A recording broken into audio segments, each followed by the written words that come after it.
বিসমিল্লাহির রহমানির রহিম। তো আজকে আমাদের আলোচনায় চলে যাই সরাসরি। কালকে বিদ্যুতের সমস্যার কারণে যেহেতু ক্লাস হয় নাই, আপনাদের সবার কথা শুনবো ক্লাসটা শেষ করে, তারপরে ইনশাল্লাহ আজকে আমাদের আলোচনা হবে।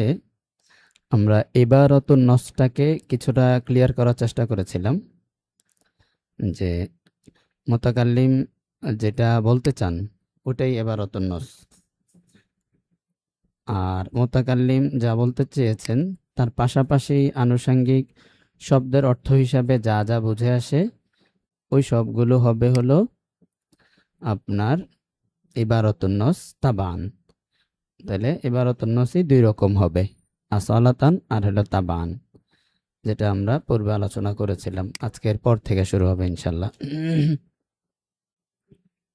এই যে এখানে ছিল আর রফ মুতলাকান আর রফ ইনদাস সালাম, আহাল্লাল ভাই আহারমা রিবা, এটা আলোচনা করেছিলাম। সুবহানাল্লাযী আসরা বিআবদিহি, এটা হয়েছিল। এরপর এক ভাই প্রশ্ন করেছিলেন, সেখান থেকে অন্যদিকে আলোচনা চলে গেছিল।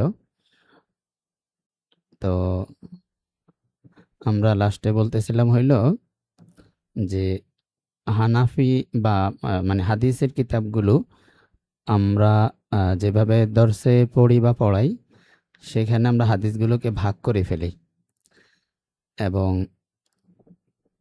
যে এগুলো হানাফি মাযহাবের দলিল হাদিস আর এগুলো হলো শাফি মাযহাবের হাদিস। তো এইভাবে হাদিস ভাগ করে নেওয়া তো নবী আলাইহিস সালাম ভাগ করে দেন নাই, আমরা নিজেরা ভাগ করতেছি, এই বিষয়টা আলোচনা হয়েছিল। এবং আমাদের ৫টা দলিল, শাফি রহিমাহুল্লাহর মাত্র ২টা দলিল, এই ধরনের কথাবার্তাও আমরা বলছিলাম যে দলিল একটা হোক আর মানে দলিল কয়টা, এই মানে কাসরাতুদ দলিল দিয়ে তো তারজি পায় না, কুওয়াতের দলিল, দলিলের শক্তি কতটুকু, এটা দিয়ে তারজি পায়। তো সব মিলিয়ে আমরা লাস্টে বলছিলাম হাদিসের আলোচনা হওয়া দরকার এমন যেখানে হাদিসের কোনো ভাগাভাগি হবে না, সব হাদিসই সবার। আবু হানিফা রহিমাহুল্লাহর পক্ষে যে হাদিসগুলো সেগুলো আবু হানিফারও হাদিস, শাফি রহিমাহুল্লাহরও হাদিস। এগুলো রাসূল সাল্লাল্লাহু আলাইহি ওয়াসাল্লাম শুধু হানাফিদেরকে দিয়ে যান নাই আলাদাভাবে, এগুলো শাফিদেরও। আবার শাফি রহিমাহুল্লাহ দলিল হিসাবে যে হাদিসগুলো সেগুলো শুধু শাফিদের হাদিস না, এগুলো হানাফিদেরও হাদিস। তো সবগুলো হাদিস সবারই হাদিস, সবগুলো দলিল সবারই হাদিস। এরপরে মাসালা ভিন্ন হবে, প্রত্যেক ইমামের উসুলের ভিন্নতার কারণে মাসালা ভিন্ন হবে। এটা নিয়ে আলোচনা এতটুক পর্যন্ত হয়েছিল। আচ্ছা, আবার একটু দেখি মূল পয়েন্টটা যাওয়ার আগে।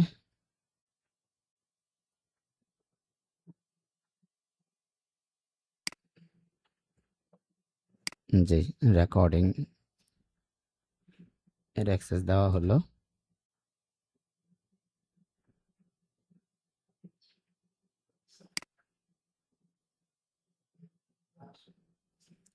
আচ্ছা, সাউন্ড ঠিক আছে কিনা একটু মেসেজ করেন তো।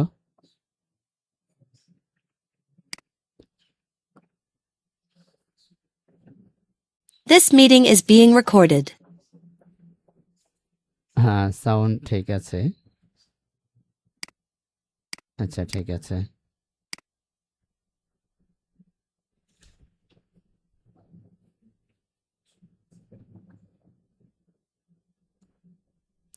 আচ্ছা, সাউন্ড ঠিক আছে, রেকর্ডও হচ্ছে, রেকর্ডেও সাউন্ড আসতেছে।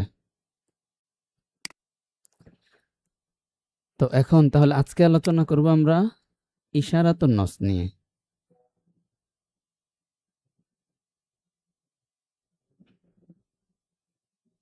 জি, তো ইশারা কি, ইবারত বুঝলে তারপরে ইশারা বোঝা যাবে। আমাদের যেই বিষয়ে ইখতিলাফ হয়েছে উলামায়ে কেরামের মধ্যে এবং বর্তমানে সমাজের মানুষগুলোর মধ্যেও যেগুলো খুব আলোচনা চলতেছে, এই ব্যাপারেও আমাদের হাদিসের ইশারাকে বুঝতে হবে। শুধু হাদিসের জাহের যেগুলো, সেটা তো শব্দের অর্থ থেকে বোঝা যাবে, পাশাপাশি হাদিসের মধ্যে কিছু ইশারা ইঙ্গিত থাকে, আয়াতেও কিছু ইশারা ইঙ্গিত থাকে, সেগুলো আমাদের বুঝতে হবে কোন ধরনের অর্থকে ইশারা বলা যায়, কোনগুলো ইশারা, এটা আজকে আলোচনা করব। তো ইশারা কি, এটার জন্য আমরা ইবারতটাকে আবার একটু ব্রেনে আনি। ইবারত কাকে বলে?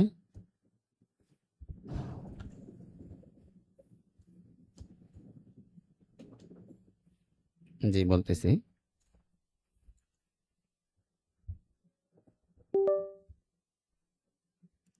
তো ইবারতটাকে আবার একটু ব্রেনে তাজা করে নেই। আপনার হচ্ছে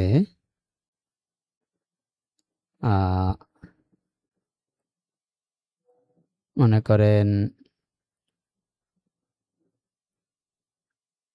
ওয়াল মুতাল্লাকাতুর মধ্যে আমরা পড়েছিলাম ওয়াল মুতাল্লাকাতু ইয়াতারাব্বাসনা ইয়াতারাব্বাসনা বিআনফুসিহিন্না সালাসাতা কুরুইন, এটা পড়েছিলাম সালাসাতা কুরু। তো এটা আমরা পড়েছিলাম। তো এখন এখানে ইবারতুন নস কোনটা? আমরা এতক্ষণ এর আগে আলোচনা করেছিলাম যে সালাসাতা কুরু, এই কুরু শব্দটা মুশকিল, এটার অর্থটা অস্পষ্ট বা অর্থটা দুইটা হওয়ার কারণে, অর্থ অস্পষ্ট না, অর্থ তো সুস্পষ্ট, মুরাদ অস্পষ্ট। কেন? কারণ এখানে এর অর্থ দুইটা, তাহলে কোনটা মুরাদ অস্পষ্ট? তো মুরাদ অস্পষ্ট হওয়ার দিক থেকে এটার নাম মুশকিল ছিল, কিন্তু মুরাদ অস্পষ্ট হলেও মুরাদ তো একটা নেওয়া হয়েছে, এটা তো আর মুহমাল কোনো কথা না। এই আয়াত তো আর মুহমাল না, এই আয়াত থেকে কেউ না কেউ কিছু না কিছু বুঝেছেন, আল্লাহ তাআলাও বোঝাতে চেয়েছেন, ফোকাহায়ে কেরামও কিছু না কিছু বুঝেছেন। বাকি বুঝটা একটু অস্পষ্ট ছিল, এক একজন এক একটা বুঝেছেন, বুঝুক, কিন্তু বুঝা তো গেল।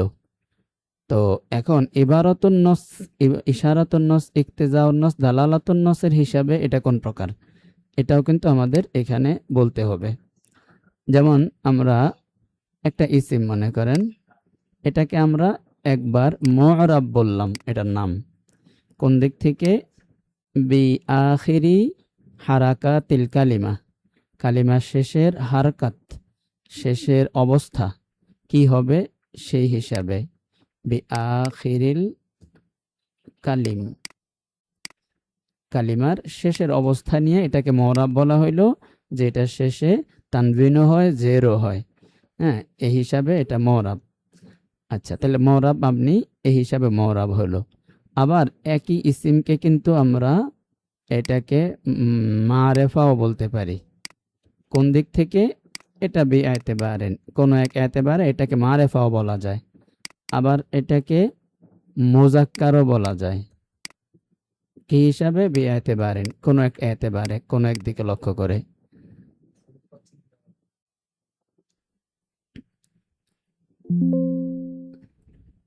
সাউন্ড ঠিক আছে কিনা?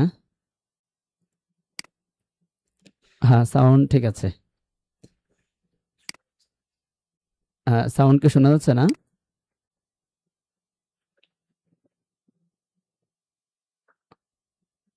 হ্যাঁ, সাউন্ড শোনা যায় না? আচ্ছা, এখন কি ঠিক আছে নাকি এখনো শোনা যাচ্ছে না? শোনা যায়? আচ্ছা, জি যায়। মাঝখানে কি ডিস্টার্ব ছিল না ঠিক ছিল?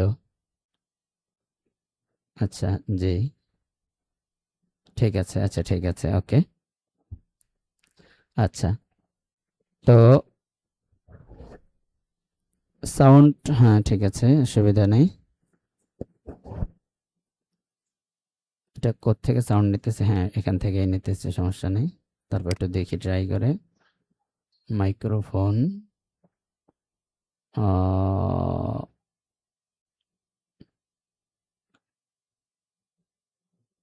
হ্যাঁ এখান থেকেই নিচ্ছে।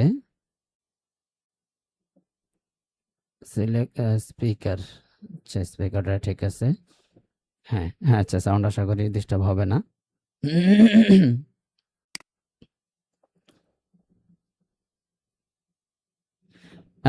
ভাই জিজ্ঞেস করছেন শাহেক, আমার রুল 52 আমাকে কি দেখাচ্ছে? হ্যাঁ হ্যাঁ অবশ্যই, আপনার রুল হিসাবে আপনাকে দেখাচ্ছে মোহাম্মদ মাজহার আলী। জি, হ্যাঁ ঠিক আছে, সমস্যা নেই। আচ্ছা, তো এখানে বলছিলাম হলো একই আয়াত এবং হাদিস, একদিক থেকে এটাকে আমরা জাহের নাকি নস, মুফাসসার না মুহকাম এটাও বলবো, হুম, কিংবা এটা খফি নাকি মুশকিল হ্যাঁ, মুজমাল না মুতাশাবে, এর মুরাদ অস্পষ্ট নাকি সুস্পষ্ট এই হিসাবে এটার নাম মুশকিল হতে পারে, জাহের হতে পারে। আবার পাশাপাশি এই আয়াতি এবারতুন নস হতে পারে, ইশারাও হতে পারে, ইক্তেজা হতে পারে, সেটা বলছিলাম। তো ইসিমকে যেমন একই ইসিম আমরা এখানে ধরলাম, মনে করেন জাফর। হ্যাঁ, জাফর, এই জাফর শব্দটা যদি আমরা মরাব নাকি মাবনি এই হিসাব করি, তাহলে আমরা সবাই বলবো জাফর এটা হইলো মরাব। ঠিক আছে, এরপরে এটাকে যদি আমরা মুনসারিফ না গায়রে মুনসারিফ এই হিসাবে ধরি, তাহলে সবাই আমরা এটার নাম দিব গায়রু মুনসারিফিন। ঠিক আছে, গায়রু মুনসারিফ নাম দিব। আবার যদি এটা মারেফা না নাকিরা এই হিসাব করি, তাহলে এটার নাম দেব এটা মারেফা। মুজাক্কার না মুয়ান্নাস যদি বলি, তাহলে এটার নাম দেব মুজাক্কার। তো ঠিক এমনিভাবে এই আয়াতকে যদি আমরা মুরাদ অস্পষ্ট নাকি সুস্পষ্ট এই হিসাব বিবেচনা করি, তাহলে এটা আমরা নাম দিব এটা মুশকিল। আবার যদি ধরি এই আয়াতের উদ্দেশ্য কি, উদ্দেশ্য যদি বের করি, আচ্ছা, এই হিসাবে নাম দেব মুশকিল। আবার যদি আমরা চিন্তা করি এটা কি মানে মুশতারাক না মুনফারিদ, যদিও আলোচনাটা হয় নাই, তারপর আপনারা তো সবাই কিছুটা সবারই জানা আছে সেই হিসাবে, মুশতারাক নাকি মুনফারিদ, তাহলে আমরা সবাই বলবো এটা হলো মুশতারাক। হ্যাঁ, কারণ এটার অর্থ দুইটা, মুশতারাক। ঠিক আছে, তো এই হিসাবে। আবার যদি ইবারাতুন নস ইশারাতুন নসকে ধরি, তখন আমরা বলবো যে এই আয়াতে উদ্দেশ্য যেহেতু আল্লাহ তাআলার এই আয়াত দ্বারা কি উদ্দেশ্য, ওয়াল মুতাল্লাকাতু ইয়াতারাব্বাসনা বিআনফুসিহিন্না সালাসাতা কুরু, এই আয়াতের উদ্দেশ্য হইল ইদ্যত পালনের মুদ্দত বয়ান করা, মুদ্দাতুল ইদ্দাহ, যে স্ত্রী তালাক হওয়ার পরে কতদিন পর্যন্ত ইদ্যত পালন করবে, কতদিন পর্যন্ত নিজেকে দেরি করাবে, অপেক্ষা করাবে, এটাই বলা আল্লাহ তাআলার এই আয়াতের উদ্দেশ্য।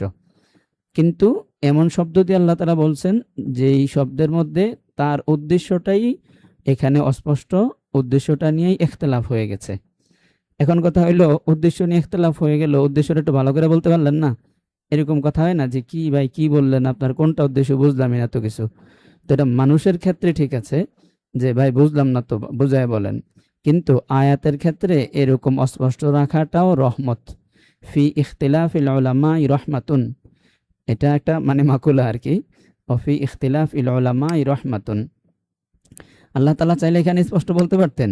হ্যাঁ, তারপর যদিও হাদিস দ্বারা স্পষ্ট হয়েছে, তারপরও তো ইখতিলাফুল উলামা রহমত মানে কি, মানে হইল এখানে দুইটাই যদি মুরাদ হয় তাহলেই মানুষের জন্য উপকার। ঠিক আছে, এক এক জায়গার মানুষের জন্য এক একভাবে সুবিধা হয়। যদিও এটা এই মাসলাতে বুঝাইতে গেলে সময় লেগে যাবে, বাকি এটা হলো মূল কথা যে ইখতিলাফের মধ্যে বিভিন্ন সুযোগ তৈরি হয়। মানুষের জাত, গোত্র, সময়, দেশ, স্থান বিবেচনা করে এক এক জায়গায় এক এক মাযহাব মানতে সুবিধা হয়। কথাটা বুঝছেন? যেমন যেই দেশে পানি নাই ওই দেশে মনি পাক এটা মানতে সুবিধা হয়, মানুষের যে মনি এটা পাক এটা মানতে সুবিধা হয়। আবার যেই দেশে পানি আছে সেই দেশে এটাতে সমস্যা নাই।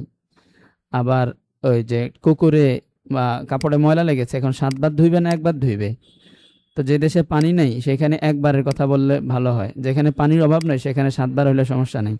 তো এই যে ইখতিলাফুল উলামা যদি না থাকতো, একবারের উপরে সব ইত্তেফাক হয়ে যেত 7 বারের উপরে, তাহলে যে দেশে পানি নেই সেই দেশের মানুষের কিন্তু 7 বার ধোয়াটা একটু রিস্কি বা কষ্টের একটা বিষয় হয়ে দাঁড়াইতো। তো এইদিকে মানে ওভারঅল সব মিলিয়ে বলা হয় ফি ইখতিলাফিল উলামা রহমাতুন।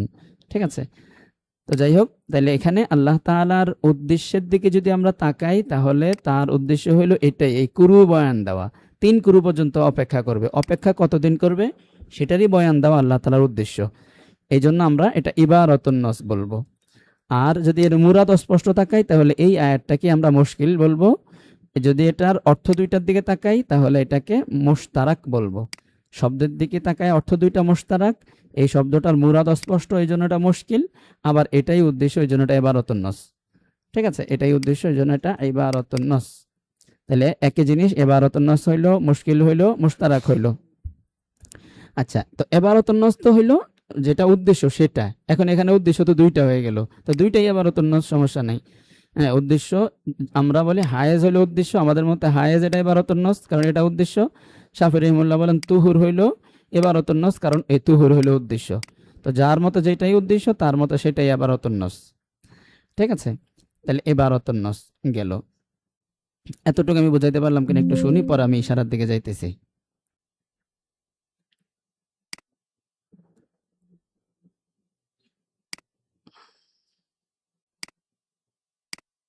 যে মেসেজ করলেই হবে, এতটুকু বোঝা গেল কিনা, মানে এবারও তো নষ্ট বুঝাইতে পারলাম কিনা? হ্যাঁ, ঠিক আছে।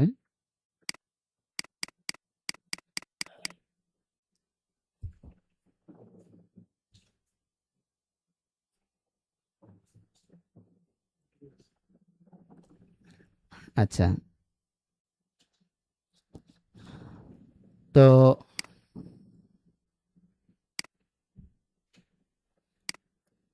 আচ্ছা, তো এরপরে আসেন করু। এটা হইলো ইবারতুন নস। তো কোনটা ইবারতুন নস, যেটা উদ্দেশ্য সেটা। এখন কি উদ্দেশ্য? হানাফিদের মতো তুহুর উদ্দেশ্য, হায়েজ উদ্দেশ্য, শাফি রহিমাহুল্লাহর মতো তুহুর উদ্দেশ্য। যার মতো যেটা উদ্দেশ্য তার মতো সেটাই ইবারতুন নস। আচ্ছা, এবার আসেন ইশারাতুন নস কি? ইবারতুন নসের ইখতিলাফ হতে পারে, সমস্যা নেই, যেমন এখানে ইখতিলাফ হয়ে গেছে উদ্দেশ্য কি সেটা নিয়ে। তো ইশারাতুন নস কি? ইশারাতুন নস হইলো এই ইবারতুন নসকে মানলে, ইবারতুন নসকে যদি আপনি মানেন, তাহলে আপনার পরবর্তী আরো কিছু মানা লাজিম হয়।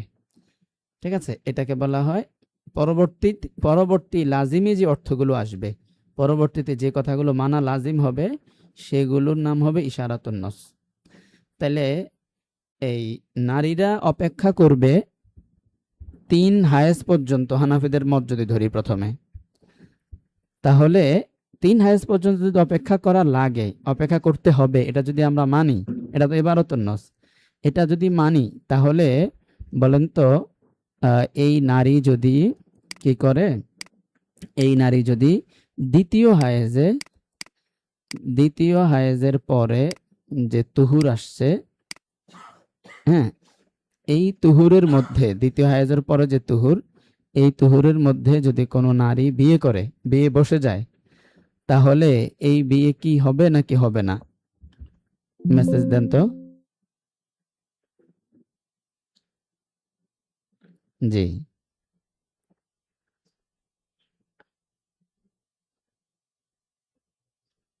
হ্যাঁ, হবে না।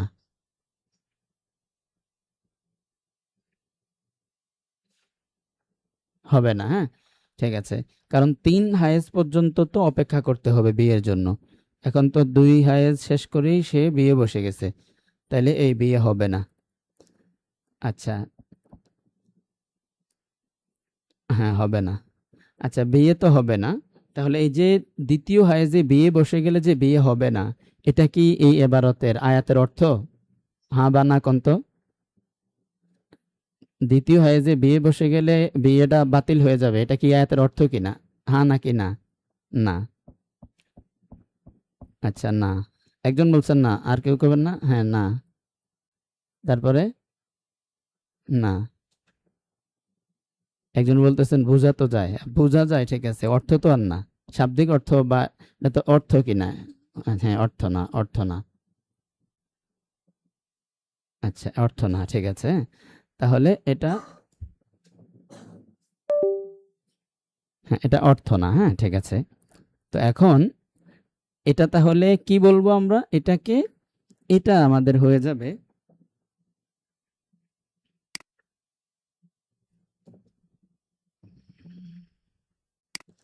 এটার নাম হবে হইল ইশারাতুন নস, হ্যাঁ। কারণ ইবারতুন নস যে তুহুর, ইবারতুন নস যে হায়েজ আহনাফের কাছে, এই হায়েজকে মানলে আমাদের এই কথা বাধ্যতামূলক মানতে হবে যে দ্বিতীয় হায়েজে বিয়ে করলে বিয়ে হবে না, দ্বিতীয় হায়েজের পরে বিয়ে করলে বা প্রথম হায়েজের পরে, অর্থাৎ 3 নাম্বার হায়েজ শেষ হওয়ার আগে বিয়ে করলে বিয়েটা হবে না। এটা এই আয়াতের অর্থ না। তবে এই আয়াতের যা বোঝানোর জন্য আল্লাহ নাজিল করলেন, সেটাকে মানলে এই কথাও মানা লাজিম আসে।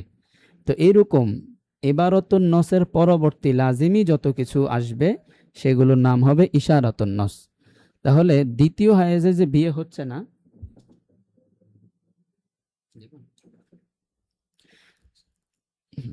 তো এটা যে,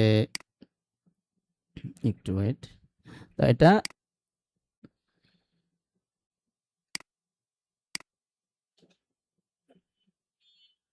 বলতেছি।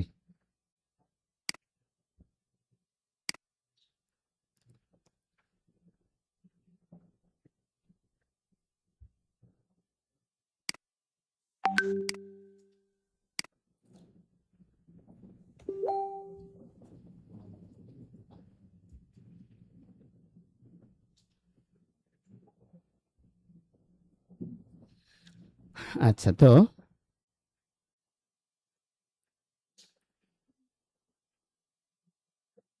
হ্যাঁ, ইশারাতুন নসের আমরা এটা তাহলে ক্লিয়ার বুঝলাম যে ইশারাতুন নস এটা মানলে আমাদের এটা বুঝে আসে। তো একটা ইবারাতুন নস মানার পরে যা বুঝে আসবে সবই ইশারাতুন নস। আচ্ছা, এখন আসেন, এটা তো ইশারাতুন নস আমরা বুঝলাম যে তিন হায়েজ পর্যন্ত অপেক্ষা করতে হবে, তাহলে দ্বিতীয় হায়েজে বিয়ে করলে এটা হবে না, এটা হবে না, এটা ইশারাতুন নস হবে না, যে বুঝলাম এই বুঝটার নাম ইশারাতুন নস। আচ্ছা, এখন মনে করেন কেউ বিয়ে করে ফেললো, বিয়ে করে ফেলার পরে এবার যদি তারা মোজামাত করে, অতি হয় তাদের মধ্যে, তাহলে এই অতি হালাল নাকি হারাম? এটা বলেন তো, অতিটা হালাল না হারাম? আমি মেসেজ দেখতেছি। জি, হ্যাঁ, হারাম।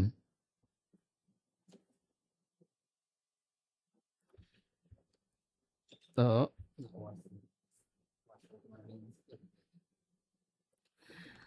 হ্যাঁ, হারাম। তাহলে অতি যে হারাম তাদের এই বিয়ের পরে, এই আয়াতের অর্থ কি এটা যে অতি হারাম? আয়াতের অর্থ তো এটা না। তো বরং আয়াত থেকে উদ্দেশ্য হইল হায়েজ পর্যন্ত অপেক্ষা করতে হবে, এটা মানার কারণে লাজিম আসছে যে তিন হায়েজের আগে বিয়ে করলে হবে না। বিয়ে যেহেতু হবে না, এটা মানার কারণে লাজিম আসছে এই অতি হারাম। আচ্ছা, তাহলে কি হইল?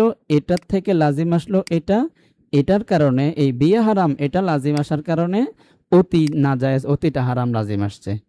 আচ্ছা, অতি যেহেতু হারাম, এবার যদি সন্তান হয় তাহলে এই সন্তান কি হবে? এই সন্তানও হবে হইল হারাম। ঠিক আছে, মানে এই সন্তানও আপনার নসববিহীন সন্তান হবে, যেটাকে আমরা জারজ বলি। তো এরকম হারাম সন্তান হবে। আচ্ছা, সন্তান যখন হারাম হবে, তাহলে তার নসব, তার দায় দায়িত্ব, এটা এই স্বামীকে, স্ত্রীকে, যেই লোকটা বিয়ে করলো, হ্যাঁ হ্যাঁ, এই যে বিয়ে করলো তার উপরে যাবে কিনা? না, তার উপরে যাবে না, যখন বিয়েই হয় নাই তাদের সহিভাবে, এই জন্য তার উপরে সন্তানের দায়িত্ব যাবে না।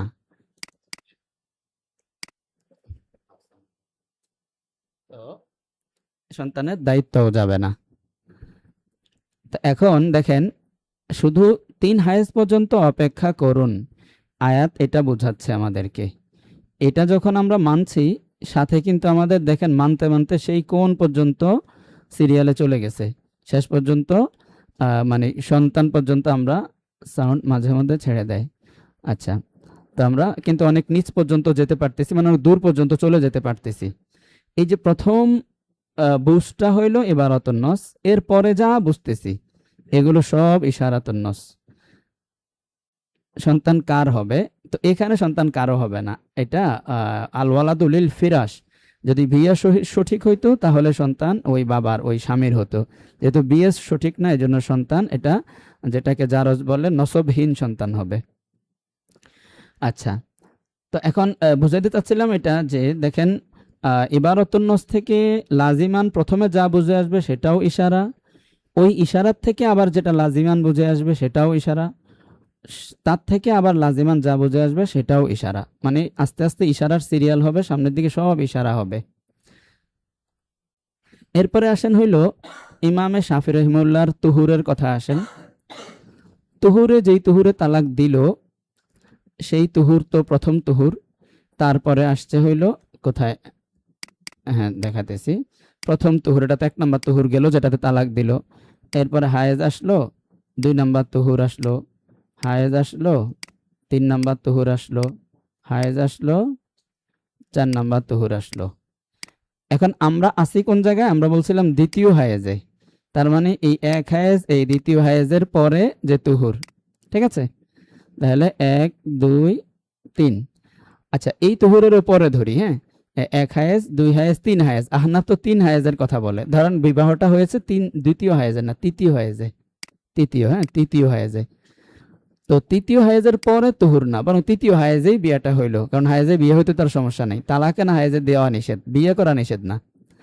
আচ্ছা, তৃতীয় হায়েজের মধ্যে বিয়েটা হয়েছে, তাহলে তৃতীয় হায়েজে বিয়ে হলে তো আহনাফের মতে এতক্ষণ যা বললাম তাই, যে বিয়েও হয় নাই, কারণ তৃতীয় হায়েজ শেষ হইতে হবে তারপরে বিয়ে শুদ্ধ হবে।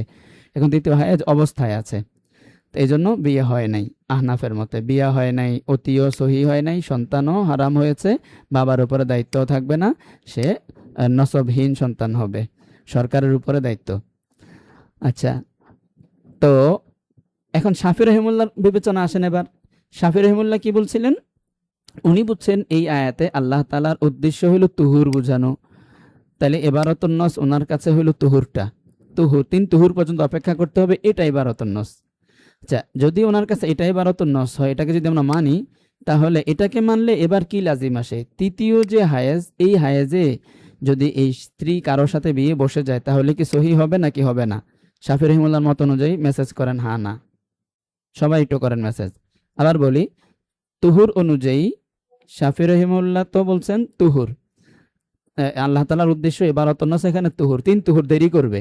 তো 3 তুহুর দেরি করলে এটা তো প্রথমে 1 তুহুর হইল, দ্বিতীয় তুহুর হইল, তৃতীয় তুহুর হইল, এবার হায়েজ আসলো, তাহলে হায়েজের সিরিয়াল ধরলে এটা 3 নাম্বার হায়েজ, কারণ হায়েজ এই একটা, এই দুইটা, এই হলো তিনটা, এটা 3 নাম্বার হায়েজ, হায়েজের সিরিয়াল ধরলে। কিন্তু তুহুরের সিরিয়াল ধরলে কিন্তু এটা ইয়ে শেষ, 3 নাম্বার তুহুর এখানেই শেষ, এই যে 1 নাম্বার তুহুর, 2 নাম্বার তুহুর, 3 নাম্বার তুহুর। আর তালাক দিচ্ছে কোথায় এসে? তালাক দিচ্ছে হলো আপনার ইয়েতে এসে, এই যে 3 নাম্বার হায়েজে এসে, হ্যাঁ? তাহলে 1 নাম্বার হায়েজ, 2 নাম্বার হায়েজ, এটা তৃতীয় হায়েজ। ঠিক আছে, তো শাফি রহিমুল্লাহর মতে এখানে আর রেস্ট্রিকশন নাই, এবারে স্ত্রী স্বামী কোনো কারো পুরুষের কাছে বিয়ে বসে যেতে পারবে। হ্যাঁ জি, হবে, হবে। হ্যাঁ, শাফি রহিমুল্লাহর মতে এই হায়েজে বিয়ে করলে হবে, বিয়ে হবে। শাফি মতে হবে, হ্যাঁ, বিয়ে হয়ে যাবে। আচ্ছা, ওস্তাদ জি একটা প্রশ্ন করে রাখি, সময় করে উত্তর দেবেন। স্বামী স্ত্রীকে লাল স্বামী স্ত্রীকে তালাক দেয়নি এবং স্ত্রী ইদ্যত পালন না করে আরেকটা বিয়ে করেছে, সেই বিয়ে কি হবে? না, স্বামী তালাক না দিলে হবে না, হ্যাঁ। স্বামী স্ত্রীকে তালাক দেয়নি, তো স্বামী যদি তালাক না দেয়, তাহলে ইদ্যত পালন, স্ত্রী ইদ্যত পালন করেছে মানে তালাক দেয় নাই, এমনি 3 হায়েজ পর অন্য জায়গায় বিয়ে বসেছে, তাহলে হবে না। হ্যাঁ, আগে তালাক দিতে হবে, তালাকের পরে নতুন করে আবার 3 ইদ্যত, ইদ্যত পালন করতে হবে 3 হায়েজ দিয়ে। আচ্ছা, তো হ্যাঁ,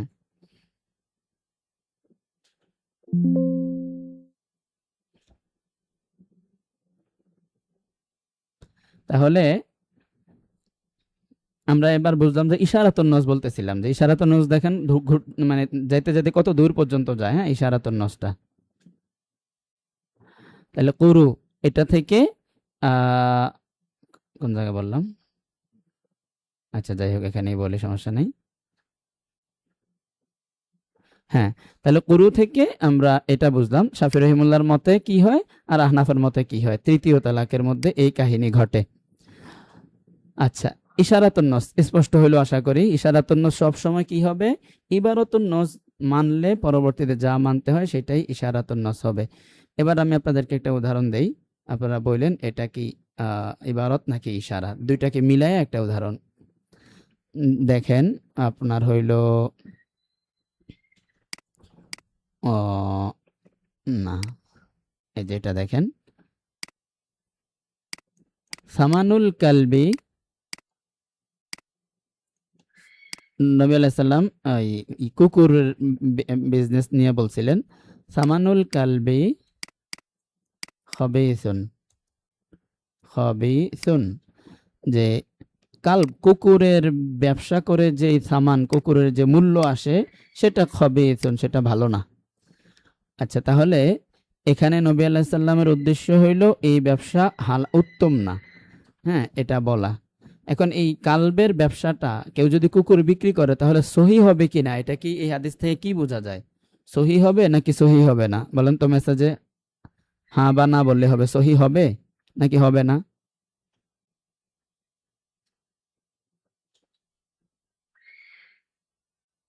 হ্যাঁ জি, সহি হবে না? কেউ বলতেছেন হবে না, কেউ বলতেছেন হবে।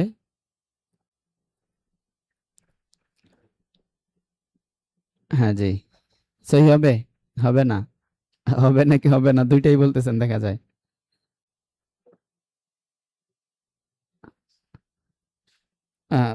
কুকুরের বিক্রি, কুকুর বিক্রি করার যে উপার্জন, যে সামান, এটা খবিথুন, এটা উত্তম না। তাহলে কি বিক্রিটাকে সহি হবে কিনা? হবে। মনে হয় ফাসেদ হবে, বাতিল হবে না। আচ্ছা, হবে, হবে, হবে। বেচা কেনাটা সহি হয়ে যাবে বলতেছেন। আচ্ছা, তো এই বেচা কেনাটা সহি হয়ে যাবে, নবী আলাইহিস সালাম তো বলতেছেন সামানুল কালবি খবিসুন, এটা তো খবিস, তাও সহি হয়ে যাবে। আচ্ছা, সহি হবে, সহি হবে। আর আরো বলেন, সবাই তো বলে সারেন নাই। অনেক আছে কিছুই লেখেন নাই, তাড়াতাড়ি লেখেন। সামানুল কালবি খবিসুন, কুকুর বিক্রির যে উপার্জন, এটা অনুত্তম একটা উপার্জন, এটা খবিস, এটা ভালো না। তাহলে বিক্রিটা কি সহি হবে কি হবে না? হ্যাঁ জি, হবে না লেখছেন। ঠিক আছে, হবে না। হ্যাঁ, হবে। বেশিরভাগ তো হবের পক্ষে চলে গেল, হবে না দুই একজন আমার পক্ষে আছেন। এই তো হবে না, হ্যাঁ হ্যাঁ, আমার পক্ষে লোক বাড়তেছে। হবে না। ইয়াসিহুল বাইউ লিখতেছেন কেউ। স্যার জানি না, জানি না, এর জন্য বলছি না। আচ্ছা ঠিক আছে। জানেন না, এই জন্য বলতেছি না। ঠিক আছে, সমস্যা নেই। তো এখন দেখেন, এখানে আমরা যদি হিসাব করি যে ইবারাতুন নস কোনটা আর ইশারাতুন নস কোনটা, এটা চিন্তা করেন। নবী আলাইহিস সালাম বলতে চাচ্ছেন যে এর যে উপার্জন, এটা খবিস, মানে এটা অনুত্তম একটা উপার্জন।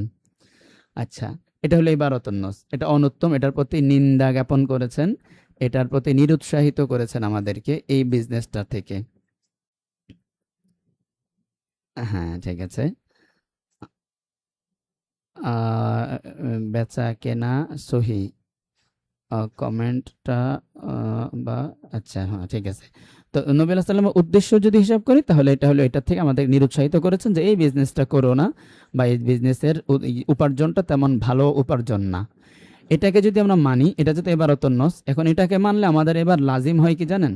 আবশ্যক হয় আমাদেরকে এই কথা মানা যে আচ্ছা, এটার উপার্জন, সামান ভালো না বলছেন, তো উপার্জন কখন হবে, সামান কখন হবে? বিক্রি যদি নাই হয় তাহলে তো আর সামান হয় না। আগে না বিক্রি সহি হইতে হয়, তারপরে না সামান আসে। সামান কাকে বলে? সামান তো বলাই হয় ক্রয় বিক্রয়ের পরে মুশতারি যেটা মাবি বাবদ বায়ের হাতে সুপর্দ করে, সেইটাকে বলা হয় সামান।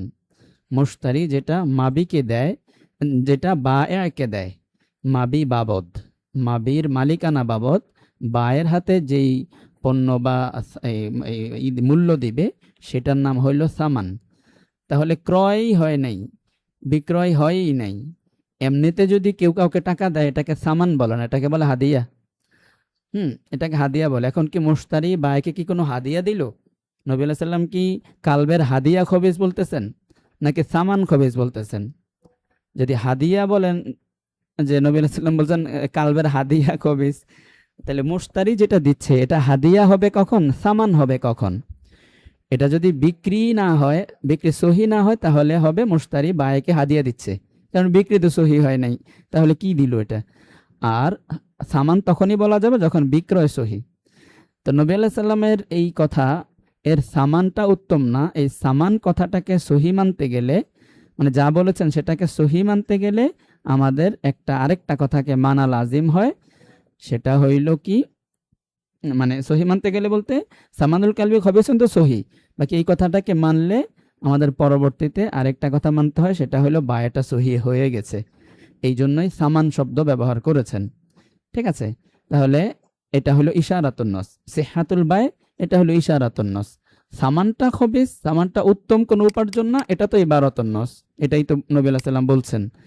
কিন্তু এটা মানলে আমাদের একটা লাজিম মানা আসে কি, তাহলে ফায়াসিহুল বাইউ ক্বাবলাহু, ফায়া আসিহুল বাইউ ক্বাবলাহু, মানে হ্যাঁ, নবী আলাইহিস সালাম এর পূর্বে বাইকে সহি মানছেন, এই জন্যই তো এটা সামানের কথা বলছেন। ঠিক আছে? তো এটা বোঝা গেল কিনা, একটু মেসেজ দিয়েন।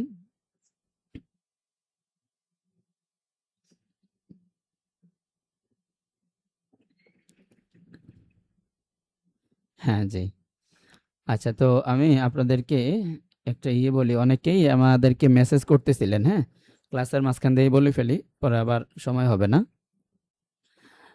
তো অনেকেই আমাদেরকে পার্সোনালিও মেসেজ করেছেন, আবার অফিসিয়ালি যে ফোন সেখানেও মেসেজ করেছেন যে আমরা যে একটা উদ্যোগ নিয়েছিলাম 2026 সালে আমরা 100 জন আলেম, 100 জন মাদ্রাসার ছাত্র কিংবা কোনো মাদ্রাসার উস্তাজ, মসজিদের সাথে সম্পৃক্ত অর্থাৎ ওলামায়ে কেরাম 100 জনকে নিয়ে আমরা একটা প্ল্যাটফর্ম তৈরি করব, যারা মোটামুটি বিভিন্ন স্কিল ডেভেলপ করবে।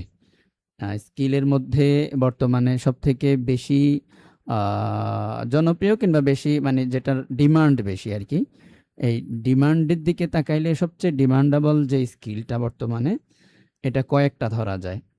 এর মধ্যে সিরিয়ালে যদি ধরি তাহলে ১ নাম্বার হইল ওয়েব ডেভেলপমেন্ট এবং ওয়েব ডিজাইন। ওয়েব ডিজাইন এবং ডেভেলপমেন্ট এটা এমন একটা স্কিল যেটা আপনার ভালো চাহিদা এবং ভালো ডিমান্ড। ঠিক আছে? এবং যদি এটা কোডিং করে করা যায় তাহলে এর ডিমান্ডটা আরো বেশ ভালো থাকে। তো এটার জন্য এটা একটা হতে পারে। তারপরে হইলো এআই অটোমেশন, এটাও একটা ভালো স্কিল, এবং হচ্ছে আপনার মেটা মার্কেটিং, এটাও ভালো স্কিল। তো এর মধ্যে অনেকে মেসেজ করতেছেন, হ্যাঁ, অনেক আমাদের অফিসে প্রায় আমার মনে হয় 150 জন মেসেজ করছেন। আমরা তো নিব 100 জনকে। তো 150 জন মেসেজ করছেন ইতিমধ্যে, হ্যাঁ? ওইজন্য আমি এটা এখনই সবাইকে একসাথে বলে দিচ্ছি আরকি 2 মিনিট সময় নিয়ে। তো এর মধ্যে আমরা প্রথমে যেটা নিতে চাই সেটা হইলো ওয়েব ডেভেলপমেন্ট অ্যান্ড ডিজাইন। তো এটার ভালো চাহিদা। তো এটার জন্য আমরা যদি সপ্তাহে 3 দিন ক্লাস নেই তাহলে 6 মাস লাগবে। আর যদি 5 দিন ক্লাস নেই তাহলে 4 মাসেই হবে আশা করি। ঠিক আছে? তো এটার জন্য যে জিনিসটা লাগবে, হ্যাঁ, হ্যাঁ, আমি পরে আবার ইয়েটা বলতেছি, হ্যাঁ? হ্যাঁ, ফাইবারে কাজ করা যাবে। এগুলো কি ফাইবারে কাজ করা যাবে? আপওয়ার্ক, ফাইবার, এগুলো সহ আরো গ্লোবাল যেই প্ল্যাটফর্মগুলো আছে সবগুলোতেই কাজ করা যাবে এবং খুব ভালো ডিমান্ড নিয়ে কাজ করা যাবে ইনশাআল্লাহ। কোনো সমস্যা নেই। এবং এটা শিখানোর ক্ষেত্রে মনে করেন আমরা এমনভাবে এটাকে মানে আমরা যেহেতু আগেও কিছু কোর্স নিয়েছি, শিখিয়েছি ছাত্রদেরকে। তো এটা আমরা শিখানোর ক্ষেত্রে এই বছর আমরা একটা ভালো ডিজাইন তৈরি করেছি এবং এটা সুন্দর মতো মানে কোন দিন কি ক্লাস হবে বিস্তারিতই আমরা গুছিয়েছি। বাকি এটাকে 4 মাস নিব না 6 মাসই নেব, এটা এখনো ফাইনাল হয় নাই। তো এটা এমন করে আমরা নিতে চাই একদম দিয়ে কি বলে এটাকে মানে একটা মানে ওয়াসিকা দিয়ে। ওয়াসিকা মানে কি, মানে একটা নিশ্চয়তা দিয়ে। মানে কেমন জানো, যে আমাদের এই যে কোর্সটা, এটার যদি কেউ বলেন যে আমাদের এই 6 মাসে বা 4 মাসে আমরা শিখতে পারি নাই, তাহলে আমরা সম্পূর্ণ মানে রিফান্ড করব, আপনাদের টাকা আপনাদেরকে আবার রিফান্ড করে দিব। ঠিক আছে? এরকম একটা নিশ্চয়তা দিয়ে আমরা কাজ করব, কারণ এখানে সময় আমাদের সবার অনেক দামি সময়। আপনাদের সময়ও দামি, আবার যারা ক্লাস নেবেন তাদের সময়ও দামি। তো আমরা সময় দিয়ে শেখাবো অথচ কিছু শেখা হবে না, তাহলে লাভটা কি? এবং আপনিও সময় দিবেন, কিছু লাভ হইলো না, তাহলে হবে না। এই জন্য আপনাকেও মনোযোগ দিতে হবে, আমাদেরকেও সিরিয়াসলি, আমরা তো শেখাবো, আপনাদেরকেও সিরিয়াসলি শিখতে হবে। ঠিক আছে? এবং এটা অবশ্যই শেখা সহজ কোনো ব্যাপার না, বিশেষভাবে মাদ্রাসার ছাত্রদের জন্য এটা কোনো ব্যাপার না। যদিও এই বিষয়ে আমরা অনেক কোর্স করে তারপরে শিখতে পেরেছি, অনেক টাকা পয়সাও খরচ হয়েছে, কিন্তু আসলে দিন শেষে যেটা দেখলাম বাস্তব কথা, সেটা হইল অন্যান্য যে প্ল্যাটফর্মগুলো তারা যে শিখায় না, তারা মনে করেন 1 ঘন্টা শিখায়, সেখানে আধা ঘন্টা হইলো লেকচার মারে। মানে অনেক কথা বলে, আর বাকি আধা ঘন্টা শিখায়। তাদের 1 সপ্তাহে যা শিখায় আমাদের দ্বারা ওটা একদিনেই শেখানো সম্ভব। এত কথার দরকার কি? সরাসরি কাজে আসি যদি, মানে তাদের বিষয়গুলো এমন, সরাসরি যদি কাজ শেখানো হতো না, এত সময়ও লাগতো না, এত টাইমও লাগতো না, একদম ইজি জিনিস। তো যাই হোক, আমার মনে হয় এটা মাদ্রাসার ছাত্রদের জন্য কোনো একদম পান্তাভাত, কোনো ব্যাপারই না। মানে যে নাকি ইফতা উসুলি ফিক বুঝবে, যে হেদায়ানুরুল আনোয়ার বুঝার মতো যোগ্যতা রাখে, সে এগুলো বানাইতে তার পান্তাভাত, সকাল বিকালের ব্যাপার। তো এজন্য এটা আমরা ইনশাল্লাহ আগামী মাসের 5 তারিখ থেকেই শুরু করে দিব, হ্যাঁ? 5 তারিখ থেকে শুরু করব। তবে এটার জন্য যারা যারা যেতে চাই সবাইকে নিয়েন। যে ওস্তাদ জি, যারা যারা যেতে চায় সবাইকে নিয়েন। আচ্ছা, এখানে সবাইকে নিয়েন বলতে 100 জনের জন্য নিতেছি, কারণ এখানে আপনাদের কাজগুলো আবার দেখতে হবে, বুঝছেন? আমি যদি এখানে 5টা লোক খাটাই, তো ওই 5 জনে মিলে আপনারা যখন হোমওয়ার্ক দিবেন, যে কাজটা করে জমা দিবেন, এরপরে আপনাদের ধরেন মাঝে মধ্যে দেখা যাবে যে এটা পারতেছেন, আপনি স্ক্রিনশট দিলেন, সাথে সাথে একটা সলিউশন দেখাইতে হবে যে এটা এইভাবে। তো এই জন্য লোক যত বেশি হবে আমার এফোর্ট দিতে হবে আরও বেশি লোক নিয়ে, বুঝছেন? আমার তো এখানে লোক রাখতে হবে। হ্যাঁ, আপনারা ধরেন আজকের একটা কাজ দেওয়া হইলো, এইভাবে এটা করেন, আমি সুন্দর করে দেখাই দিলাম, তো আপনারা করতে গিয়ে দেখা যায় আটকে গেলেন, তো আটকে গেলে সাথে সাথে তো এটা সলভ করতে হবে, ঠিক আছে না? আপনি স্ক্রিনশট দিয়ে আমাদের গ্রুপ থাকবে, গ্রুপে দিলেন, দিলে ওটার নিচে আপনাকে শিখিয়ে দেবে এটা কীভাবে করা হয়। সাথে সাথে শিখাইতে না পারলে তো আপনি বসে থাকবেন পরে। এই জন্য বেশি লোক নিলে ঝামেলা আছে, ঝামেলা আছে মানে আমরা কুলাইয়া পারবো না, পরে বদনাম হবে, বলবে যে হয় নাই, পারে নাই। তো এই জন্য 100 জনই লিমিট থাকবে ইনশাল্লাহ, এর বেশি এই ব্যাচে হবে না, হইলে পরে। তো এটা আমরা শুরু করব হলো ওয়েব ডেভেলপমেন্টের কোর্স দিয়ে, ক্লাস দিয়ে। হ্যাঁ, ক্লাসটা শেখানো হবে। হ্যাঁ, আচ্ছা, ওয়েব ডেভেলপমেন্ট এবং ডিজাইন শেখানো হবে। আশা করি 4 থেকে 6 মাস লাগবে, এটা আমরা আরও একটু করব, করে অচিরেই জানাবো। আর 5 তারিখ থেকে ক্লাস শুরু করে দেবো ইনশাল্লাহ। তো এটার জন্য আপনার হইলো মোবাইল দিয়ে এটা হবে না। হ্যাঁ, মোবাইল দিয়ে হবে কিন্তু খুবই ছোট স্ক্রিন হয়ে যাবে, এটা ল্যাপটপ মোড নিলে এমনি মোবাইলে ছোট ছোট দেখা যায়। আবার যদি আপনার মোবাইলকে ল্যাপটপ মোড করেন, হ্যাঁ মানে কী বলে এটাকে, ডেস্কটপ মোড, এই ডেস্কটপ মোড করলে আরও ছোট ছোট হিবিজিবি দেখা যাবে। আপনি যদি করতে পারেন ভালো, সমস্যা নেই, কিন্তু এটা কঠিন হবে। হ্যাঁ, কঠিন হবে এবং এটা লাইভ সার্ভার লাগবে, এতে করে খরচ একটুখানি বেশি হবে। যদি মোবাইল দিয়ে করতে চান একটুখানি খরচ বেশি হবে, আর হলো ছোট ছোট দেখা যাবে। একটুখানি বেশি কেন হবে? যদি ল্যাপটপ বা এই কী বলে এটাকে, ট্যাব, কিংবা আপনার হচ্ছে ট্যাবে সম্ভবত হবে কি না আমি শিওর না। তো ল্যাপটপ অথবা মোবাইল, আর কি বলে পিসি, অথবা ট্যাবেও সম্ভবত হতে পারে। তো সেখানে আমরা কি করব, আমাদের যে পিসিটা, ল্যাপটপটা, সেটাকে আমরা সার্ভার বানিয়ে কাজ করতে পারবো, আমাদের সার্ভার কিনতে হবে না। আর যদি মোবাইল হয় তখন সামান্য কিছু টাকা খরচ করে সার্ভার কিনতে হবে, কিনলে তখন মোবাইলেও পারবেন। অল্প কিছু খরচ আপনার পার্সোনালি নিজের ব্যক্তিগত বেশি খরচ হবে, ঠিক আছে? তখন মোবাইল দিয়ে হবে, এছাড়া ল্যাপটপ হলে সব থেকে সুন্দর হবে। তো ইনশাল্লাহ আপনারা করেন। হ্যাঁ, আমরা হয়তো 5 তারিখের মধ্যে শুরু করে দিব। আপনারা আমাদের যে অফিসিয়াল নাম্বার, গ্রুপে না, গ্রুপে ছাড়া পার্সোনালি, অথবা গ্রুপে দিতে পারেন, আমরা পার্সোনালি দিতে পারেন, যে আপনার 2টা জিনিস শিওর করবেন। হ্যাঁ, একটা হলো পিসি আছে এবং কোর্সটা করতে চান, কোর্স করতে চান প্লাস পিসি আছে কিংবা ল্যাপটপ আছে, কোর্সটা করতে চান কিন্তু মোবাইল আছে, ঠিক আছে? তখন আমরা দেখব যে কয়জন মোবাইল কয়জন পিসি, ঠিক আছে? এটা আমরা ইনশাল্লাহ শুরু করে দেব। আর ল্যাপটপের জন্য খুব ভালো কনফিগারেশনের ল্যাপটপ লাগবে এমন না, কোনো রকম হলেই হবে, কারণ এটা আপনার ল্যাপটপে চাপ পড়বে কম, এই চাপ পড়বে সব হইলো আপনার ইসের উপরে, নেটে। হ্যাঁ, আপনার ইন্টারনেটের উপরে চাপ পড়বে, এজন্য লাগবে না, এটা বড় কোনো মানে ভালো ভারী কোনো ল্যাপটপ পিসি দরকার নাই। ভারী ল্যাপটপ পিসি লাগবে হলো কখন জানেন? যখন আপনি ভিডিও এডিটিংয়ের কাজ করবেন কিংবা গ্রাফিক্স ডিজাইনের কাজ করবেন, তখন হইলো ভারী ল্যাপটপ লাগে। আর ওয়েব ডেভেলপমেন্ট, ফেসবুক মার্কেটিং, হ্যাঁ এগুলোর জন্য, এবং এআই অ্যানিমেশন বা অটোমেশন, এগুলোর জন্য লাগে না। আর হইলো আমরা সাধারণত ওই যে কোনো কোর্সেই কিন্তু মাসিক ফি 500ই থাকে, বেশি থাকে না। তো যদি 4 মাসের হয় তাহলে 2000 ফি হবে, আর যদি 6 মাসের হয় তাহলে হয়তো কি বলে এটাকে, 6-এর তো হয় 3000 ফি হবে, বা 1-200 কমে 2800 এরকম ফি হইতে পারে। আর 4 মাসের হলে এটা 2000-এই হয়ে যাবে। হ্যাঁ, আশা করি 4 মাসের মনে হয় হবে, তাও আরেকটু এটা চিন্তা করে আমরা জানাবো। আর এই আর কি হিসাবটা। আর এটা কোর্স ফি তো সম্ভবত এককালীনই ফি নেওয়া হবে। এটা তো ধরেন এমনি একটা না, মানে আমাদের ক্লাসের মতো না, এফতা তো হলে একটা পুরা জামাত, এটা তো জামাত না, এমনি 4 মাসের একটা খণ্ডকালীন কোর্স। তো এটার হয়তো ফিটা এককালীনই হবে, সম্ভাবনা আছে, তাও আমি শিওর না। আমাদের আরও যারা আছেন সবাই মিলে একটা সিদ্ধান্ত এই বিষয়ে নেওয়া হয় নাই, যে মানে ফি কি এককালীন নাকি মাসিক সাবস্ক্রিপশন হিসাবে, এটা পরে সিদ্ধান্ত নেওয়া হবে। বাকি 5 তারিখ থেকে শুরু করব, যেহেতু প্রচুর মেসেজ আসতেছে, এই জন্য আমরা এটা আলাদা মেসেজের উত্তর দিতে দিতে অনেক দেরি হয়ে যাচ্ছে, একসাথে সবাইকে বলে দিলাম। ফাইবার নাকি জেনারেল থেকে? আচ্ছা, ইয়া ভাই বলতেছিলেন যে একটা প্রশ্ন ছিল, ফাইবার নাকি ইসরায়েল থেকে পরিচালিত হয়? ও, তো যারা এখানে কাজ করে তাদের থেকে চার্জ কাটে, এমন অবস্থায় এটা জায়েজ হবে কি? হ্যাঁ, এটা গুরুত্বপূর্ণ বিষয়। হ্যাঁ, ফাইবার থেকে বিরত থাকাই ভালো। আর তাছাড়া আসলে ফাইবার থেকে কাজ নিলে লস হয়, লস হয় মানে আসলে ভালো ডিমান্ড দিয়ে নেওয়া যায়, কিন্তু ওরাই তো টাকা কাটে। যেমন ধরুন আমাদের ফুডপান্ডা, তো অনেকে কিন্তু ফুডপান্ডাতে খাবার না দিয়ে চেষ্টা করে নিজের পেজ থেকে সেল করতে। কেন? ফুডপান্ডারে অনেক দিয়ে দেওয়া লাগে। ফাইবার লাগবে না, এমনিই দেখবেন যে সারা দেশে বহু কাজ করে কুলাবেন না, ফাইবার দরকার নাই। ফাইবার আপার ওরা ছাড়াও চলবে। এমনি যে সারা দেশে যে লোকালি কাজ এগুলোই করে কুলানো যায় না।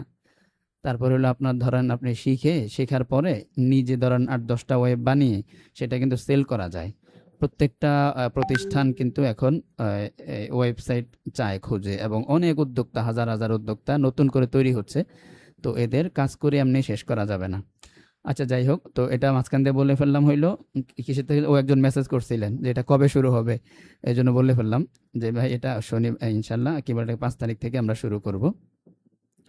আর আপনারা যারা যুক্ত হতে চান আমাদেরকে ওটা মেসেজ করেন ২টা বিষয়ে, যে কোর্সে যুক্ত হতে চান এবং আপনার মোবাইল আছে, কিংবা যুক্ত হতে চাই আমার পিসি আছে বা ট্যাব আছে কিংবা আমার ল্যাপটপ আছে, এটা সহ ২টা একসাথে জানায়েন, এরপর আমরা বলবো না ইনশাল্লাহ।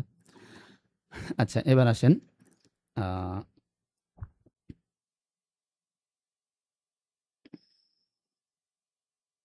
ট্যাব দিয়ে হবে কিনা দয়া করে জানাবেন। ট্যাব দিয়ে হবে, হ্যাঁ হ্যাঁ, ট্যাব দিয়ে হবে। হ্যাঁ, কারণ হইলো আপনার ট্যাব দিয়ে হবে, সামান্য একটু খরচ করলেই হবে। এই খরচের পরিমাণটা আমি পরে বলবো নি। ধরেন বেশি না, আপনাদের যদি ধরেন ২০ জন যদি মোবাইল হয় তাহলে ২০ জনে মিলে একটা সার্ভার কিনে নিলে সার্ভার সম্ভবত আপনার নিবে হইলো ৪,৫০০ টাকার মতো। তাহলে যদি আপনারা ২০ জন হন তাহলে কত করে পড়বে? ৫০০ বা ৩০০ এরকম করে পড়বে। আমার পিসি আছে, ওয়েব ডিজাইন শিখতে চাই। এখানে না, এখানে মেসেজগুলো আমি খুঁজে পাবো না। আমাদের যে হোয়াটসঅ্যাপে দিয়েন, হ্যাঁ হোয়াটসঅ্যাপে দিন, এখানে দিলে খুঁজে পাবো না। হোয়াটসঅ্যাপে দিন, সেখান থেকে। ট্যাব মোবাইল হলে সমস্যা নাই, তো ট্যাব মোবাইল হলে আপনার হলো লাইভে কাজ করতে হবে, সেক্ষেত্রে আপনার হয়তো ৪-৫০০ টাকা বেশি খরচ হবে আপনার সার্ভার কেনার জন্য, ঠিক আছে? আর সার্ভার একা কিনলে বেশি দাম পড়বে। একটা সার্ভার, বাংলাদেশি সার্ভার একা কিনতে গেলে আপনার সম্ভবত ২,০০০ টাকা পড়বে। তো যদি এটা ১০ জনে মিলে নেন তাইলে পড়বে কত করে? ২০০ টাকা করে মনে হয়। তো এরকম আর কি, অল্প কিছু টাকা খরচ করতে হবে। যাই হোক, মোবাইল বা ট্যাব হইলে আর ল্যাপটপ পিসি হলে সব থেকে সুন্দর হয়। ৪ মাসের কোর্স হলে হোমওয়ার্ক হোমওয়ার্ক সাবমিট করতে প্যারা হয়ে যাবে। হ্যাঁ ঠিক আছে, এটাই বলতেছি। ৪ মাসের হইলে হোমওয়ার্ক সাবমিট করতে কষ্ট হবে, ৬ মাস হইলে ঠান্ডা মাথায় শেখা যাবে। আমাদেরও তাড়াহুড়া হবে না, আপনারও তাড়াহুড়া হবে না। কত টাকা রুজি করতে পারবো তা শিখে, হ্যাঁ এটা খুবই গুরুত্বপূর্ণ। তো আমাদের কাছে মনে হয় যদি এটা প্রফেশনালি শেখা যায় ৬ মাস টাইম দিয়ে, তাহলে একদম কমে যদি বলা হয়, একদম কমে যে আপনি এই মাসে কিছু ইনকাম করেন নাই, তারপরেও ১৫ থেকে ২০,০০০ টাকা মাসে ইনকাম করা একদম হাতের খেলা।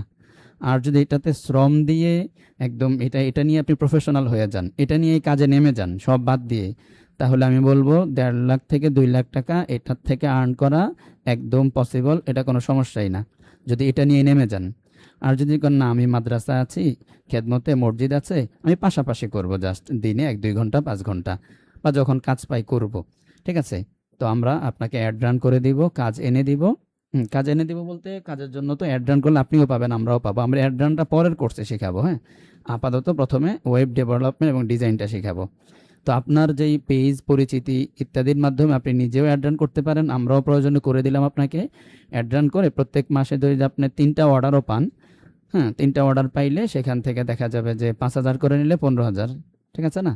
আর যদি প্রফেশনাল হয়ে যান, এটা নিয়ে লেগে পড়েন, তখন আপনি এটা দিয়েই দেখবেন বহু কাজ করা যাবে। তো আমি বেশি না, একদম মিনিমাম ১৫ থেকে ২০,০০০ টাকা আপনি অন্যান্য কাজের পাশাপাশিও করতে পারবেন, ঠিক আছে? একদম যেটা না হলে নয় এটা বলতেছি। আর মাঝখানে যদি থাকি তাহলে ধরেন ৩০ থেকে ৩৫ বা ৪০, এরকম ইজিলি হবে। আর এটা নিয়ে নেমে পড়লে ১.৫ থেকে ২ লাখ টাকা হবে, এটা কোনো ব্যাপার না, ঠিক আছে ইনশাল্লাহ।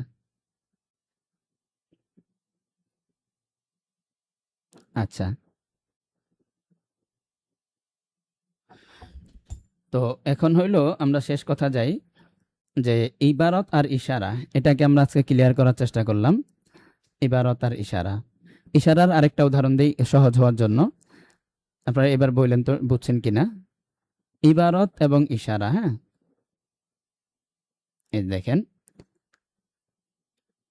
ওয়া আলাল মাউলুদি লাহু, মাউলুদ, আমি ইখতিলাফি মাসালা দিয়ে একটু পরে উদাহরণ দিই, আগে যেগুলো ইখতিলাফ নাই এগুলো দিয়ে বলতেছি। ওয়া আলা আল মাউলুদি লাহু রিজকুহুন্না, ওয়ালাল মাউলুদি লাহু রিজকুহুন্না ওয়া কিসওয়াতুহুন্না বিল মারুফ। হ্যাঁ, ওয়া কিসওয়াতুহুন্না বিল মারুফ। তো এখানে আল্লাহ তাআলা বলতে চাচ্ছেন যে মাউলুদ লাহু, যে মাউলুদ লাহু মানে কি? মাউলুদ লাহু বলতে এখানে বাবাকে বোঝাচ্ছেন। সন্তান, আল মাউলুদ ইলাহু, যার জন্য সন্তান, যাকে সন্তান দেওয়া হলো, যার জন্য সন্তান, তার উপরে দায়িত্ব হলো রিজকু হুন্না, হুন্না মানে নারী। তো তার উপরে দায়িত্ব হলো নারীদের রিজিক ব্যবস্থা করা, ওয়াকিস ওয়াতু হুন্না মানে কাপড় চোপড়ের ব্যবস্থা করা। ঠিক আছে? তাহলে না, নফকা এবং সুকনা, নফকা মানে খাদ্য ব্যবস্থা করা, সুকনা কাপড় চোপড় ব্যবস্থা করা, এটা কার উপরে দায়িত্ব? মাউলুদ ইলাহু, এর উপরে দায়িত্ব। ঠিক আছে, মাউলুদ লাহু। তো মাউলুদ লাহু মানে মানে হইল আপনার যার জন্য সন্তানকে মানে জন্ম দেওয়া হলো, তার উপরে। আচ্ছা, এখন আসেন লাম আছে না, আল্লাম, এই যে মাউলুদ ইল্লাহু, লামের কিন্তু একটা অর্থ আছে, সেটা হইল আত-তাখসিস ওয়াত তামলিক। হ্যাঁ, আত-তাখসিস, তাখসিস ওয়াত তামলিক, আত-তাখসিস ওয়াত তামলিক। তাহলে মাউলুদ লাহু বলছেন আল্লাহ তাআলা, ওয়া আলাল আব বলতে পারতেন, ওয়া আলাল আবি রিজকুল উম্মি, বাবার উপর দায়িত্ব হলো মায়ের ভরণ পোষণ দেওয়া। এভাবে না বলে মাউলুদ লাহু, যার জন্য সন্তান, তার উপরে দায়িত্ব হলো ভরণ পোষণ। তাইলে লাম এর অর্থ হলো আত-তাখসিস ওয়াত তামলিক। তাহলে বোঝা গেল আল্লাহ তাআলা এখানে বলতে চাচ্ছেন মাউলুদ লাহু, সন্তানের, সন্তান যার মামলুক, মানে সন্তান মাউলুদ লাহু যার মালিকানায়। তার মানে বোঝা গেল এই সন্তানটা বাবার সাথে খাস। তাখসিসুল ওয়ালাদি বিল আবি, বা এই সন্তান সে বাবার সাথে খাস, মায়ের সাথে না। ঠিক আছে?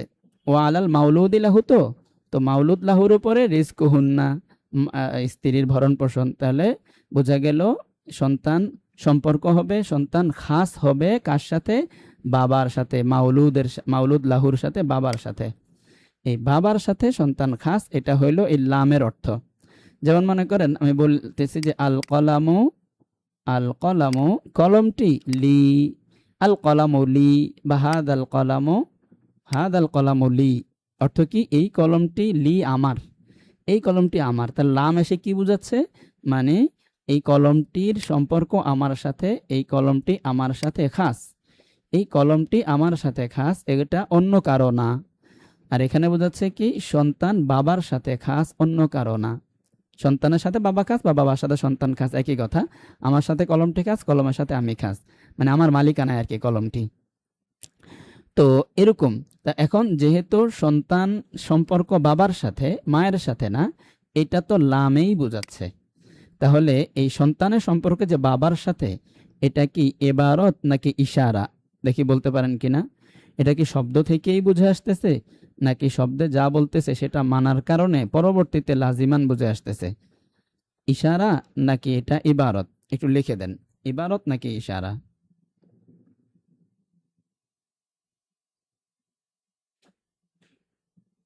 জি, হ্যাঁ হ্যাঁ, আরো কয়েকজন লেখেন ইবারত। আচ্ছা, কেউ লিখতেছেন ইবারত, কেউ আবার ইশারাও। হ্যাঁ, আরো লেখেন ইবারত না ইশারা। জি,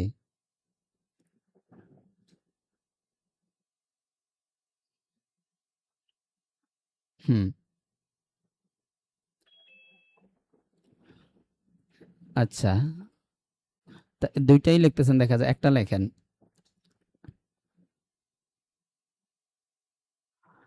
হ্যাঁ, ইশারা, ইশারা। ইবারত লিখবেন না কেউ? জি, আচ্ছা দেখেন এখানে ইশারা, সবাই ইশারা লিখতেছেন, ইশারা। আচ্ছা, এখন ওয়ালাল মাউলুদি লাহু, এই লাম। আচ্ছা, আরেকটা আমি বলি একটু, এটা সুবহানাল্লাযী আসরা যে আমরা উদাহরণ দিয়েছিলাম, সুবহানাল্লাযী আসরা, এখানে যে ইয়ে ছিল, বিআবদিহি ছিল, বিআবদিহি, আল্লাহ তাআলা তার বান্দাকে নিয়ে মেরাজে গিয়েছেন। তাহলে আবদুনের অর্থ কি? আবদনের অর্থই তো হইল যেখানে শরীর থাকে, আত্মা থাকে। শুধু শরীর না, শুধু আত্মা না, তো শরীর এবং মানে রূহ এবং জাসাদ দোনোটাকে মিলেই তো আবদন বলে। তাহলে যেহেতু আব্দকে নিয়ে গেছে, তাহলে এটা সশরীরে হয়েছে বোঝাটা, এটা কি আবদুন শব্দ থেকে বোঝা যায়, নাকি এই শব্দ মানার পরে আরেকটা লাজিমি কিছু হইল? এটা কি শব্দের অর্থ থেকেই কি বোঝা যায় না যে সশরীরে গিয়েছে, নাকি সশরীর থেকে বোঝার পরে লাজিমি আরেকটা কিছুর দিকে গিয়েছে? হ্যাঁ, ঠিক আছে। একজন বলছেন একটু ছুটি চাই, ঠিক আছে, বের হইতে পারেন, সমস্যা নাই।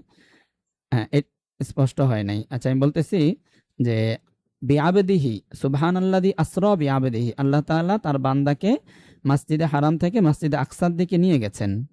তো মসজিদে হারাম থেকে মসজিদে আকসার দিকে যে নিয়ে গেলেন, এটা কি নবী আলাইহিস সাল্লামকে স্বপ্ন যোগে নিয়েছেন নাকি সশরীরে নিয়ে গেছেন? এই সশরীরে নিয়ে গেছেন নাকি স্বপ্ন যোগে নিয়েছেন? শরীর ঠিকই মক্কায় ছিল, আর স্বপ্ন যোগে আল্লাহ তাআলা শরীরকে বাদ দিয়ে শুধু রূহটাকে নিয়ে গেছেন। এটা কি এরকম, নাকি পুরো শরীর সহ আল্লাহ তাআলা নিয়ে গেছেন? আচ্ছা, সশরীরে গিয়েছে। এই সশরীরে যে যাওয়া বোঝা, এটা কি আবদন শব্দ থেকেই বোঝা যায় না, নাকি আবদন থেকে সশরীর বোঝা গেছে, সেখান থেকে আরেকটা কিছু বোঝা গেছে? এটা কি দ্বিতীয় স্টেপে বোঝা গেল, নাকি প্রথমে? আবদন মানেই তো সশরীর, আবদনকে নিয়ে গেছে মানে তো সশরীরে নিয়ে গেছে। হ্যাঁ, তাহলে এটা প্রথমেই তো আবদনের অর্থই তো এটা, ঠিক আছে না? মনে করেন আমি বললাম কি যে আমি ধরেন আমি আমি কি করেছি, আহ, পুরা মাছটাই খেয়ে ফেলেছি। হ্যাঁ, এরকম বললাম, আমি পুরা মাছটাই খেয়ে ফেলেছি বললাম। আচ্ছা বলেন তো, আমি মাছটা যে খেয়েছি, এই মাছটা খেয়েছি, এটা তো মাছ শব্দ থেকেই বোঝা যায় যে আমি লেজও খেয়েছি, মাথাও খেয়েছি, হাতও খেয়েছি। নাকি আমি মাছটা খেয়েছি, এটা আমরা লেজ মানে মাছ খেয়েছি বুঝলাম, এরপরে সেখান থেকে লেজ মাথা খেয়েছি বুঝলাম, এটা কি দ্বিতীয় স্টেপে যায়, না প্রথমে এটার অর্থই তো হইলো লেজ মাথা সহ? সব অর্থ লেজ মাথা সহ না পুরাটাই? হ্যাঁ, তো লেজ মাথা সহই পুরাটা তো প্রথমবারই বোঝা যাচ্ছে, আমি যেহেতু পুরাটা খেয়ে ফেলছি বললাম। এখানেও তো এরকম আবদুন আব্দকে নিয়ে গেছি মানে তো পুরা শরীর সহ নিয়ে গেছি, এটা তো প্রথমই অর্থ। তাহলে এটা ইবারতুন নস, ঠিক আছে, প্রথমে যেহেতু এটা বোঝা যাচ্ছে। তো এখানেও এরকম লাহু আল মাউলুদি লাহু, তাহলে এটা তো লাম তো এখানে আছেই, উল্লেখই আছে, যেমন আব্দুন উল্লেখ আছে, লামও উল্লেখ আছে। আব্দুনের অর্থ হিসাবে যেমন সরাসরি এটার অর্থই হইলো শরীরকে নিয়ে গেছে, এই লামের সরাসরি অর্থই তো হইলো বাবার সাথে তার সম্পর্ক আছে। তাহলে এই যদিও এটা এই আয়াতের ইবারাতুন নাস তাবা আসালাতান না তাবান, আপনাদেরকে এটা তো বলা হয় না মনে হয়, ইশারাতুন নাসটা যে হবে এটা কিন্তু ইবারাতুন নাস আসালাতান থেকেও হবে, আবার তাবান থেকেও হবে, তাবান থেকেও হবে। হ্যাঁ, ইবারাতুন নাস আসালাতান যেগুলো, সেগুলোর লাজিমে মুতাআখির, এগুলাও ইশারা। আবার ইবারাতুন নাস তাবান, তারও লাজিমে মুতাআখিরের নামও ইশারা। ঠিক আছে, এই বিআবদিহিটা কি ছিল? ইবারাতুন নাস তাবান ছিল, কিন্তু মনে আছে কিনা এই ইবারাতুন নাস তাবান?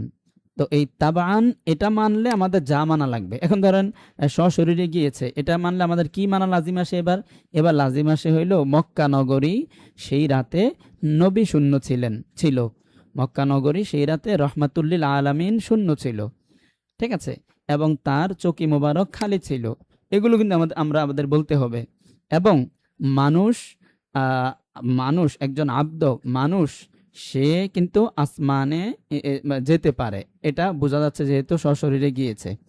এই যে এগুলো আনুষঙ্গিক গুলো, এরপরে কি বলে এটাকে, হ্যাঁ, তো এগুলো হইলো পরবর্তীতে মানা, এই পরবর্তীগুলো ইশারাতুন নস হবে, কিন্তু এটা সরাসরি ইবারাতুন নস। ইবারাতুন নস তাবানের লাজিম মুতাআখির গুলো ইশারাতুন নস হয়। তাহলে লাহু, এই লামের অর্থই তো হইলো বাবার সাথে তার সম্পর্ক, এটা ইবারাতুন নস তাবান। আর এখান থেকে যেগুলো লাজিম আসবে, যেহেতু বাবার সাথে সম্পর্ক, সেহেতু কি হবে, এবার এবার যা বলবো সেগুলো ইশারাতুন নস হবে। যেমন যেমন ধরেন, যদি বাবার সাথেই সন্তানের সম্পর্ক হয়, তাহলে এবার যদি একজন চৌধুরী বংশের একজন পুরুষ, সে যদি বিয়ে করে আপনার কোন বংশের, মনে করেন চৌধুরী বংশের একজন পুরুষ, সে বিয়ে করেছে কোন বংশের একজন নারী, একটা বংশের নাম বলেন তো? আপনার ধরেন চকিদার বংশ। হ্যাঁ, আওয়াজ আসেনি। আচ্ছা, এখন কি আওয়াজ আসতেছে না ঠিকভাবে? আ এখন কি আসতেছে নাকি? না আসলে বলেন। জি, আসতেছে না? আচ্ছা, ঠিক আছে, আচ্ছা। তো চৌধুরী বংশের একজন পুরুষ, সে বিয়ে করেছে কাকে? ধরেন আরেকটা বংশের নাম কন না। চৌধুরী বংশ, আরেকটা বংশের নাম? খান বংশ। তো এই খান বংশের এক মেয়েকে বিয়ে করেছে। এবার ২ জনের সম্পর্কের ফলে একজন মনে করেন আব্দুল্লাহ দুনিয়াতে আসছে, হ্যাঁ? এখন এই আব্দুল্লাহ কোন বংশের হবে? মায়ের বংশ হইল খান আর বাবার বংশ হইল চৌধুরী। বলেন তো কোন বংশের হবে? খান না চৌধুরী? সন্তান কোন বংশের হবে? চৌধুরী বংশের। জি, ঠিক আছে। অ্যা হ্যাঁ, চৌধুরী বংশের। নাকি খাঁ চৌধুরী মানে ২ টা মিলে হবে নাকি? খানের অর্ধেক, চৌধুরীর অর্ধেক। খাঁ চৌধুরী লিখছেন একজনে, মাশাআল্লাহ। মানে খান ও চৌধুরীও ২ টা মিলাইয়া হবে। না, ২ টা মিলাইয়া হবে না। কারণ আল্লাহ তাআলা বলতেছেন ওয়া আলাল মাউলুদি লাহু। লাহু বলে বাবার সাথেই সন্তানকে খাস করে দিয়েছেন। তার মানে এটা যেহেতু বাবার সাথে খাস এই সন্তান, এজন্য বংশ বাবারই হবে। আচ্ছা, আরেকটা জিনিস দেখেন তো, এখানে তো আলাল মাউলুদি লাহু রিজকুহুন্না, হ্যাঁ? ওই সন্তানের মায়ের রিজিক, মায়ের নফকা সুকনার দায়িত্ব বাবাকে দিয়েছে, স্বামীকে।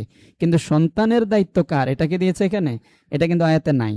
তো সন্তান যেহেতু বাবার সাথে সম্পৃক্ত, তাহলে এই সন্তানের খরচ কে দিবে? বাবাই দিবে। তাহলে খরচ এটাও বাবা দিবে। ঠিক আছে? খরচ বাবা দিবে। আচ্ছা, তো যখন সন্তানের সম্পর্ক বাবার সাথে, এবারটাকে নসব নামা, যে বংশের পরিচয়, এটাও বাবার সাথে হবে, খরচও বাবা দেবে। ঠিক আছে? এখন বলেন তো, এই যে চৌধুরী বংশের ধরে নেওয়া এবং খরচ বাবার উপরে দায়িত্ব দেওয়া, চাপায়া দেওয়া, এই বুঝগুলো এই আয়াত থেকে ইবারত না ইশারা?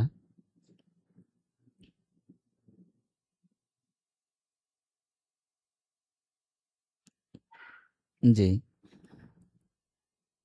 হ্যাঁ, ইশারা, হ্যাঁ, ঠিক আছে। ইশারাত, হ্যাঁ, জি, ইশারা, ইশারাতুন নস, ইবারত। এক ভাই বলতেছেন ইবারত। ইবারত কিভাবে হবে? হাম্মাদ শিকদার, হাম্মাদ শিকদার ভাই, এবারত কি ঠিক আছে? মানে আলাল মাউলুদিল্লাহু থেকে সন্তানের বংশ বাবার বংশেই ধরে নেওয়া হবে, এই বুঝটা কি আলাল মাউলুদিল্লাহু থেকে ইবারত নাকি ইশারা? হাম্মাদ আক্তার, হাম্মাদ শিকদার, ইবারত দেখছেন না? আচ্ছা, ছুটে গেল। কি ছুটে গেল? আচ্ছা, মঈনুদ্দিন ভাই কি যেন ছুটে গেল বললেন। আচ্ছা, তো বলতেছিলাম হইলো, তাহলে এটা হইলো ইশারাতুন নস, হ্যাঁ? আবার আমি খোলাসা করি কথাটা। বাবার সন্তান বাবার সাথেই খাস, এটা ইবারাতুন নস। হ্যাঁ, সন্তান বাবার সাথে খাস। তাখসিসু ওয়ালাদি বিল আবি, বাবার সাথে সন্তান খাস, এটা লাহুর শাব্দিক অর্থ, এর জন্য এটা ইবারাতুন নস তাবান। এটা ইবারাত তাবান।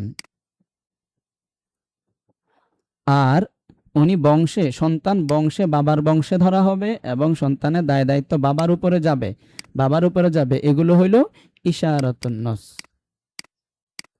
ইশারাতুন নস। সবার লাস্টে একটা উদাহরণ দিয়ে শেষ করব ইবারত এবং ইশারার। বলেন তো,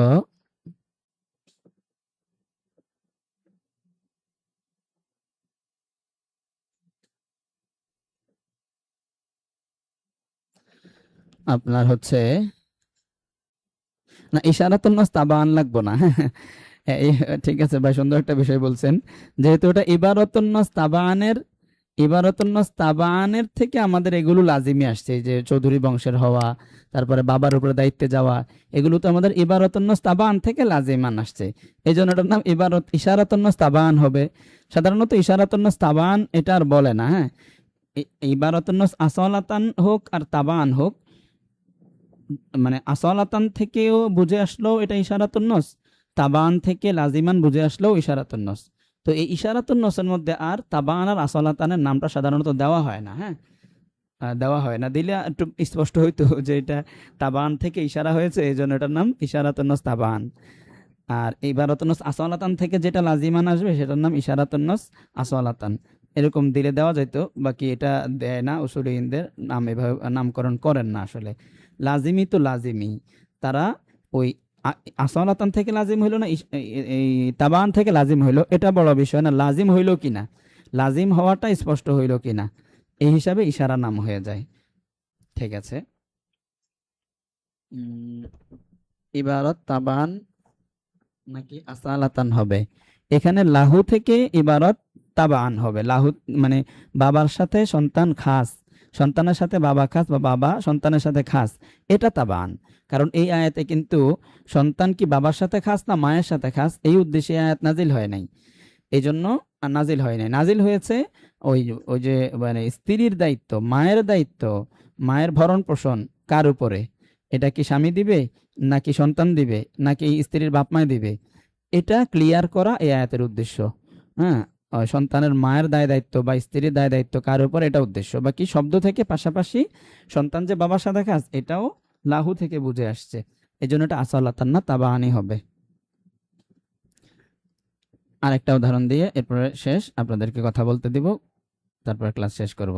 দেখেন, আপনার হচ্ছে উম,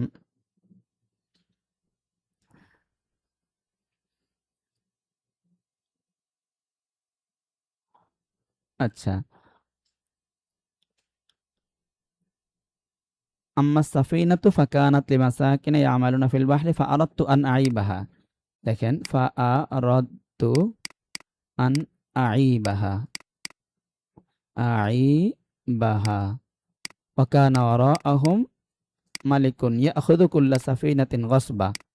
একজন জালেম বাদশা আসতেছে, সে সব ভালো নৌকাগুলো নিয়ে যাবে, এই জন্য আমি চাইলাম যে তার এই নৌকাটাকে খারাপ করে দেয়। আইবাহা, আইবুন মানে কি, খারাপ করে দেওয়া, নষ্ট করে দেওয়া, ছিদ্র করে দেওয়া। তাহলে আমি চাইলাম যে তার নৌকাটাকে আন আইবাহা, নৌকাটাকে আমি আয়েবদার বা এটা নষ্ট করে দিতে চাইলাম। কারণ কি, কারণ একজন বাদশা আসতেছে, সে ভালো সব নৌকা নিয়ে যাবে, তো তার নৌকাটা যাতে নিয়ে না যায় এজন্য আমি এটাকে নষ্ট করে দিতে চাইলাম।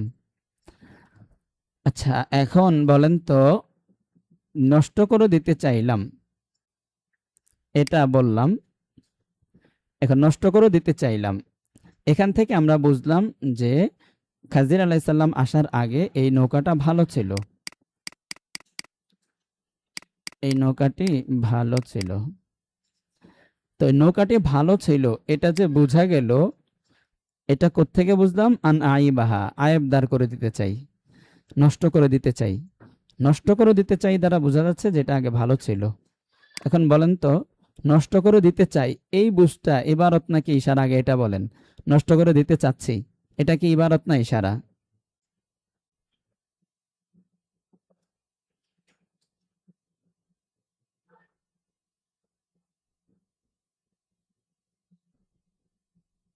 জি, ইবারত। আচ্ছা, যখন নষ্ট করে দিতে চাই এটা শুনলাম, এবার এখান থেকে আমরা বুঝতেছি তাহলে আগে ভালো ছিল। এই আগে ভালো ছিল এই বুঝটা, এটা ইবারত না ইশারা?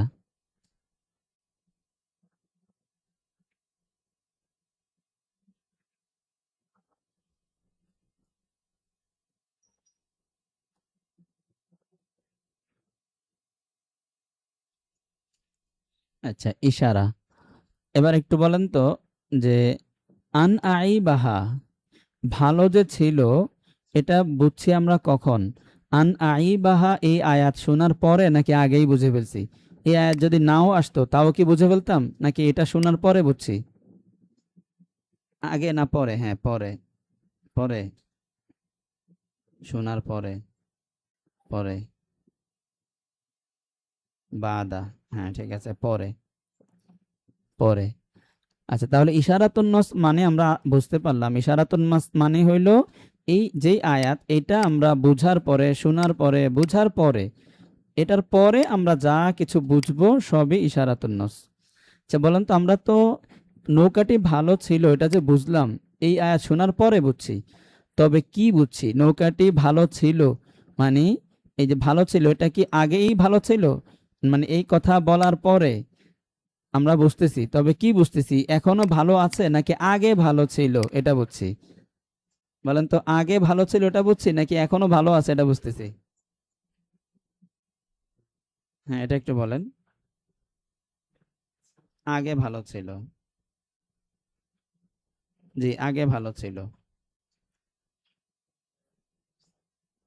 এখনো ভালো আছে। মানে আরাদতু আন আইবাহা, মানে আমি এটা আয়াবদার করতে চাচ্ছি, মানে আয়াবদার করতে চাইলাম। তো চাইলাম, যদিও এখনো করে নাই, ঠিক আছে, বাকি হয়তো বা করেও ফেলছে ধরেন।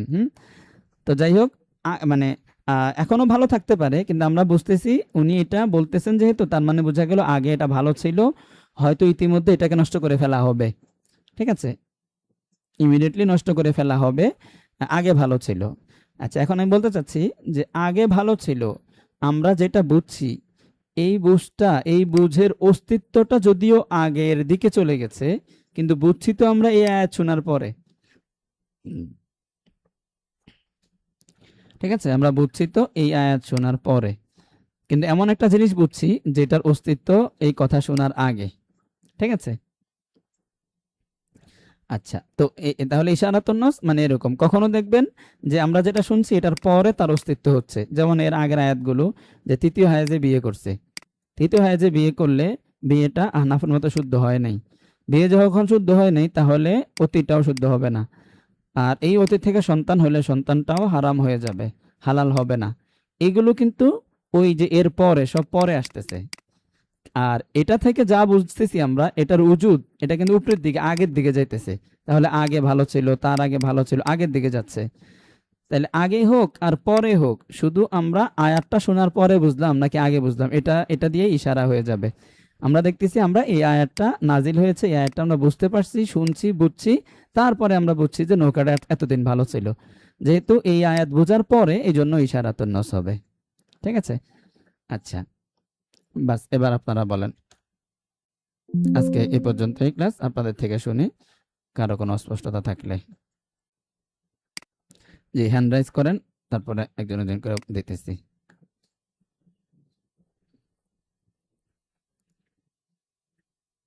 হ্যাঁ, জি। বলেন হইল,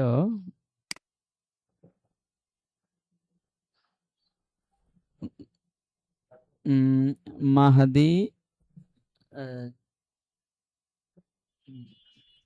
জাহা নাকি জাদ্দা? আচ্ছা, ও,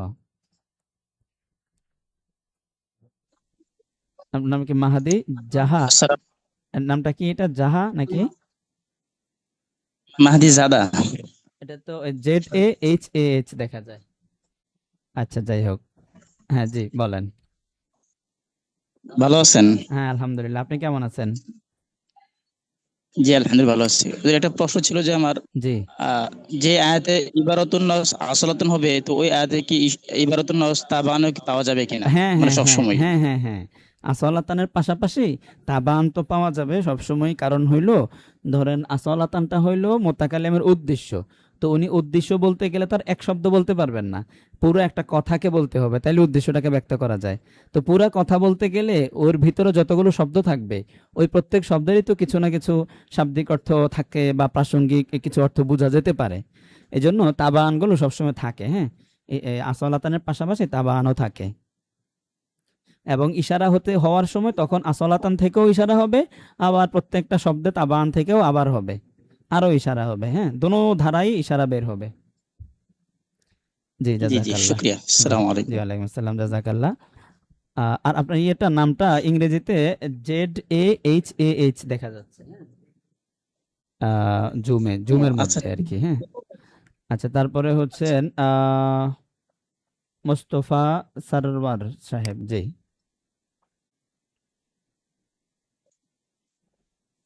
হ্যাঁ, আসসালামু আলাইকুম জি, রহমতুল্লাহ। ওয়ালাইকুম আসসালাম রহমতুল্লাহ, কেমন আছেন?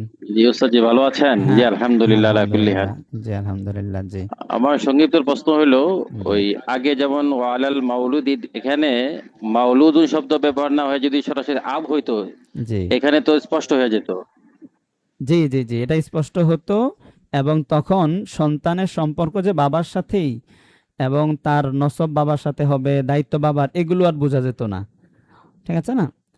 এটা কেমনে কিভাবে বোঝা যেত না, যদি আব যেখানে নির্দিষ্ট হয়ে যেত, সেখানে তো ওই সন্তান বাবার সাথে খাস, ছেলে পিতা, আব ওয়ালাদ, একরকমই তো, মানে এটা আব বললে যে অন্যের সাথে চলে যাবে এমন বিষয়টা এমন না তো। হ্যাঁ, আব আব যখন বললে তো বলবে, সন্তানের সম্পর্ক বাবার সাথে হইতো। জি, জি আব যখন বলবে, আব মানে হইলো বাবা, তাই না? জি। নাকি আব মানে হইলো যার জন্য সন্তান, এটা নাকি আব মানে বাবা? আব মানে বাবা, মানে সন্তানের দিকে নিষ্পত্তি করে বাবা বলা হয়। হ্যাঁ, জি জি, তো মাকেও তো মা বলা হয় মানে সন্তান বাবা হওয়ার তো সন্তান কারণে। ছাড়া হয় না। হ্যাঁ, মা জি জি। ছাড়াও তো সন্তান হয় না। তাহলে যেমন বাবা বললে বাবার হওয়ার সম্ভাবনা, তেমন মায়েরও হওয়ার সম্ভাবনা। নসব যেমন বাবার হতে পারে, তেমন মায়ের থেকেও হতে পারতো। দায়িত্ব যেমন বাবা হওয়ার কারণে নিতে পারবে, তেমন মা হওয়ার কারণে নিতে পারতো। এগুলো সব চলে আসতো দুজনের মধ্যে ভাগাভাগিতে এবং অস্পষ্ট জায়গা। হ্যাঁ, এটা মায়ের না বাবার, মায়ের না বাবার। উনি যেমন মা হয়েছে কেন? সন্তানের কারণেই তো। উনি যেমন বাবা হয়েছে সন্তানের কারণে, মাও তো হয়েছে সন্তানের কারণে। তাহলে এই আর যদি ওয়ালা আল মাউলুদি লাহু বলে, যে যার জন্য সন্তানের জন্ম, তো যার জন্য সন্তানের জন্ম, এবার জন্য যখন আসছে, তাহলে কলম যেমন আমার জন্য খাস, তো এই এই লামটা আসার কারণে একটা তাখসিসের অর্থ আসছে। বোঝা গেল মায়ের সাথে তাখসিস না, মায়ের সন্তান, হ্যাঁ, কিন্তু মায়ের সাথে তাখসিস না। এই তামলিক এবং তাখসিসের সম্পর্ক শুধু বাবার সাথে চলে গেছে। ঠিক আছে, এবং এমনি বাবা হিসাবে একটা দায়িত্ব, মা হিসাবে একটা দায়িত্ব, সেটা আলাদা, যে তাদের দুইজনেরই তো সন্তান। কিন্তু দুইজনের সন্তান হওয়ার পরেও একজনের সাথে কিন্তু খাস, মানে শরীয়ত, মানে বাবা যদি স্ত্রীকে তালাক দিয়ে দেয়, তখন এই সন্তান কার হওয়ার অধিকার, কে নেওয়ার অধিকারী? যদি দুধ ছাড়ানোর আগে হয় কিংবা নাবালেগ হওয়ার আগে হয়, তাহলে সরকার কি বলে? মায়ের সাথে থাকতে বলে, তাই না? এরপরে বাবার সাথে। তো মূলত সন্তান কিন্তু বাবারই, হুম, বাবারই, এবং বাবার সাথেই খাস, তারই নসবনামা আসবে। এই যে আসলো, এটা কেন আসলো? এই লাহুর কারণে আসলো, লামের কারণে মাত্র। লাম না থাকলে এটা বোঝা যেত না যে তার সাথেই খাস। এমনি তার সন্তান এটা বোঝা যেত, কিন্তু তার সাথে খাস এটা বোঝা যেত না। খাস না বোঝা গেলে বংশ দুজনের থেকে হতে পারতো, শুধু এটা পার্থক্য হয়েছে। কিন্তু পাশাপাশি ওয়ালাল যে আছে, ওয়ালা আলা তো ইলজামের জন্য ব্যবহার হয়। ওয়ালাল আবি রিজকুহুন্না কিসওয়াতুহুন্না, জি জি এটা জি, তো স্পষ্ট হয়ে যায়। হ্যাঁ, জি জি, আলাল আবিদ দ্বারা সন্তানের নসব কি, সামনে যে রিস্ক হুন না, আলাল আবি জি। রিস্কুল ওয়ালাদি যদি বলতো তাহলে স্পষ্ট হইতো। এখানে তো ও আলাল আবি রিস্ক হুন না, মায়ের রিজিকানা স্পষ্ট হইলো, সন্তানেরটাকে স্পষ্ট হইলো যে সন্তানের দায়িত্ব কার। ও আলাল আবি রিস্ক হুন্না ওয়া কিসওয়াতু হুন্না, মানে বাবার উপরে মায়ের দায়িত্ব বলছে। সন্তানের দায়িত্ব এবার কার কার দিকে গেল? সন্তানের দায়িত্ব তো নেওয়া হয়নি, এখানে বলা হবে না তখন। যে ওয়ালাল আবি, মাউলিদিন শব্দ ছাড়া যদি ওয়ালাল আবি লাহু এমন যদি হইতো, ও হ্যাঁ, তাও হয়তো সমস্যা নাই। না, তা তো অর্থ মিলতো না, আমি কারণ ওইটাই বললাম। আবের সাথে তো আর লাম মিলবে না। আব তো জামেদ না, ইসমে জামেদ, ইসমে জামেদের সাথে তখন আমার লাহু হবে না, লাহুর জন্য ইসমে মুশতাক লাগবে। ঠিক আছে না? আর ধরেন জাইদুন লাহু, এটা তো আর হয় না। ঠিক আছে না? বুঝছেন নি? তো এই আর কি আচ্ছা। বিষয়টা। আর আপনার যেটা ব্রেনে আসতেছে যে আলাল আবি, বাবার উপর তো দায়িত্ব দিলই, তো বাবার উপর দায়িত্ব কার জি। দিল? স্ত্রীর না দায়িত্ব দিল, সন্তানেরটা তো দেয় নাই। হুম।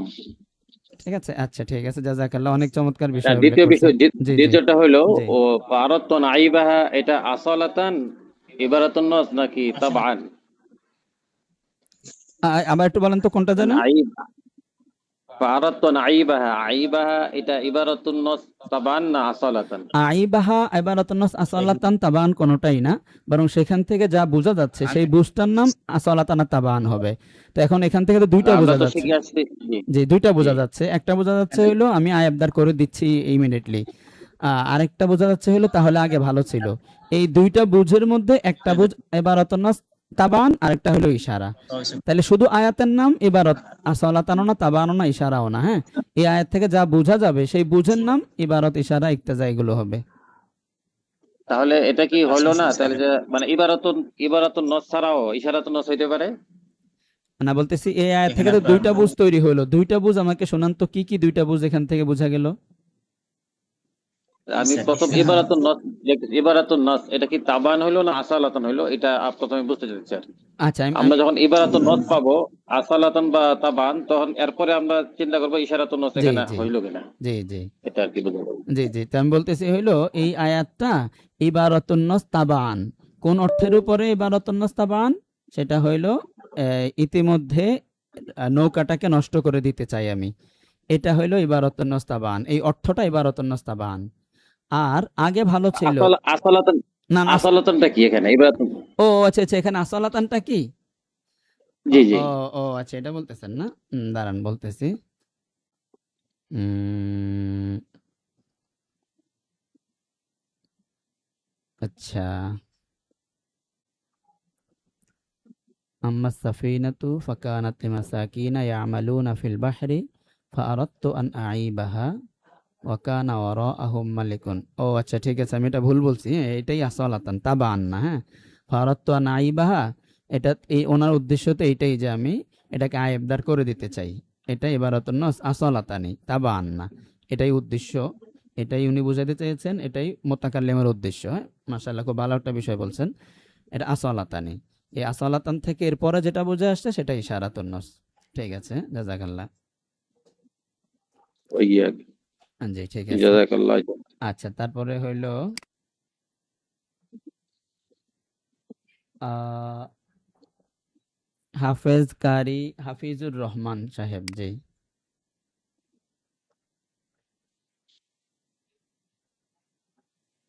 জি উস্তাদ জি, আসসালামু আলাইকুম। হ্যাঁ, জি, ওয়ালাইকুম আসসালাম রহমতুল্লাহ। হাফিজুর রহমান সাহেব, ভালো আছেন? আলহামদুলিল্লাহ।